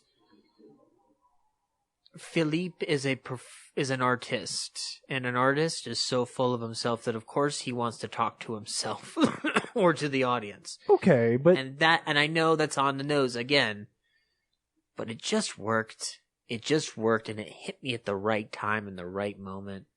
Yeah. Like, and I don't know what it is, but we were talking about films that we wouldn't normally put on our list. I would never put this on my list in a million years in the past 5 years of my life. And now, watching that film, I'm like, oh, this is not only in the top 10, this is within the top 5 for me. Yeah. I had that much fun with it. And I adored it. Like, for me, like, you know how you guys talk about in your top 10s, like, it's just like, these are the films I enjoy. This is a film I want to see again and again and again. I loved it so much. That's great. Yeah. I'm really glad. Yeah, I mean, because it's one that, because I loved the story so much, and maybe to some degree I am jaded because I'm like, I really love this story, and there are things that they do incorrectly even. Or there's a section where they hide under a tarp. Oh yeah, and in this one they make it a tarp over an elevator shaft, which makes no sense to me. And I'll have to go back. I'm pretty positive that's not the way it actually happened. I watched the documentary again last night after we went. No, that's not how that happened. Right. But it's still interesting because of the whole his friend is afraid of heights. Yes, I mean, that part is good, but his friend the payoff for his friend being afraid of heights is when he asks his friend to go out and tighten down the wire. That's when that payoff really is. The problem with that scene is that, or at least what bugged me is, I'm like, this is a construction site, and they covered up a 110-foot shaft with a tarp? Yeah, I don't know how many people have fallen down that shaft going like, oh, I'll just walk over this tarp right here. There's got to be ground underneath it. Like, it's just it just seemed like an accident waiting to happen. And I agree. That's a strange place for it to go, but because one of the things so amazing about the documentary is how a documentary is able to build tension in the way that one does. because it feels like a heist film. And that is their heist moment, right? Is this great section where they end up hiding under a tarp for 3 hours, staring through a hole and listening for the sound of a walkie-talkie because they just have to make sure this guard goes away. And to then try to artificially inflate the tension by being like, oh, and they're also 110 feet in the air over and I'm like, you didn't need to do that. So there's things like that that sort of bothered me. So maybe I'm a little bit jaded. But I love this story. I really wanted this to be great. And so maybe my expectations were too high. But I feel like he is still struggling to find, because this is written by Robert Zemeckis. He's one of the 2 writers on there. I feel like he's still struggling to find the way that he used to be able to tell a story very well, and I think he's getting in his own way still. Yeah, that's what I felt about Flight. Was I think Flight got in its own way in certain ways. Visually, he's a cool filmmaker. He is. Oh yeah. Absolutely. I just wanted to chime in for a second. That wire walk, Ryan. It's really good. It's so good. The knee. It's when he puts. When he's got the wire and he's got 1 foot on the wire and a knee on the and a foot on the pole. Oh yeah, and that's the one that got where I was really like, oh shit, he's just dangling. This is horrible. He's just like bouncing. He's like, whatever, man, this doesn't. And he's just so damn confident. It's a beautiful, beautiful sequence. Almost maybe even worth the price of admission. Yeah. The only problem I had, the bird looked fake. Oh yeah, the bird looked pretty fake. Which again, it all goes back to, I'm glad that the towers looked so good because too much of the CG looked bad in a way that Zemeckis has lost his mind to some degree, and he sees this stuff and thinks that it works. I guess, and it never has. I mean, the fact that the production. Reading about the production, they were filming 2 stories off the ground, and then that's when they insert the CG. So he's still off a considerable height, right? And it's why the depth of field with the camera work works so well with the cinematography. Like, it does need to be seen in IMAX for the full effect. I don't know if they shot it with that camera, but the way that scene works, it works best in IMAX because of the way the screen surrounds you. Yeah. So yeah. But you can watch it either way. Like, it's still suspenseful. Yeah. It's good. I have a tough time with it. But I think it's good to see the Twin Towers in a positive light. Oh yeah. I mean, the same thing is true. Yeah. Agreed. It's there's this really great moment. And a thing that maybe he doesn't spend quite enough time on, or is even maybe a little too on the nose with, is there's a line earlier that's a throwaway line where one of the guys in New York says like, "Oh man, I hate those towers. They just look like, it's just these big blocks, right?" And then somebody after he does the walk stops him and basically says like, "Man, I like those towers now." Like, and his is it Annie or is it the insurance salesman? I think it's the insurance salesman who says like, you gave those towers a bit of a spirit and a soul, because now this thing that was this big, cold, businessy looking thing, something beautiful came out of it. And then it's right before that then he starts talking about, about him being able to go up and getting this ticket to visit the observatory that has no end. Yeah. And then you're just wrecked. You're like, oh God. It's a beautiful little flick. So, yeah. Very cool. Yeah. Next week on Real Nerds Podcast, we're seeing Bridge of Spies. Yeah. For sure, because I know Brad will see that one. I also want to see Crimson Peak, and I'm going to try to sneak and see Goosebumps. Might be hard, but I definitely want to see Crimson Peak. Yeah. Man. Right, so what's the week after that? While you guys are searching, could I plug something really quickly? Yeah, dude, plug your heart away. Go fuck yourself. Hey, Zach, fill some time while we do research on this podcast. I'm working on a feature film called The Braden, and our Indiegogo page is going up on my Facebook page and on the facebook.com/The Braden. You could check it out. You can check it out and help us make this feature film in Maine about a small movie theater that is about to go under. Cool. One more time. The Braden. On Kickstarter, I'm sorry? On Indiegogo. Okay, cool. Yeah, so everybody needs to get out there and fork over some cash, help them out. Yeah. That'll be cool. I need food. How much How much are you guys trying to raise? We're going for a $40,000 budget right now. That's pretty cheap. Yeah. Good. So, it's, and we have, got a nice crew of people, and we're filming at this actual movie theater, in the middle of Presque Isle, Maine. And it's, I've seen the photographs, and I'm about to go out to location scout for it in a couple weeks. Beautiful. Oh my gosh. Like the photographs that I've seen, I just cannot wait to step foot off the plane.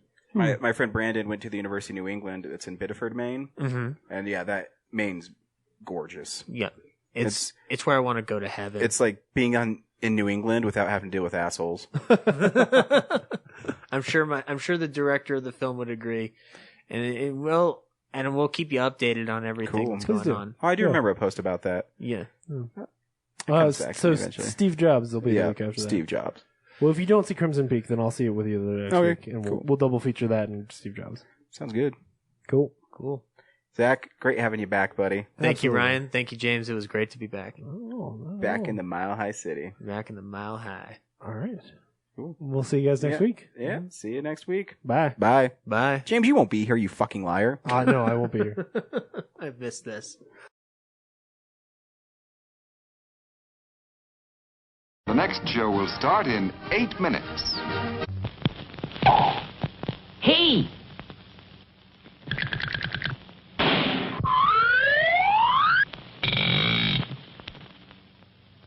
They're ready, folks. For refreshment that is great. If it's early or it's late, It's Orange Crush. Orange Crush, the drink that's extra good. Fresh fruit flavor. That's for me, it tastes better. Naturally. Orange Crush, Get some right away. Visit our refreshment stand right away for delicious Orange Crush and all kinds of good things to eat. Visit our website, realnerdspodcast.com. You can tweet us at real_nerds. You can email us even, realnerds@gmail.com. Like us on Facebook. Hey, stream us on Stitcher. You want to call us? 720-6nerds5. And download us on iTunes. Just search Real Nerds. Thank you, Joe Kempter, for the wonderful voiceover. And also Spark Mandrill for the wonderful late-night jazz smooth sounds of movies. You can find him on SoundCloud. This has been a Nebulous Visions production.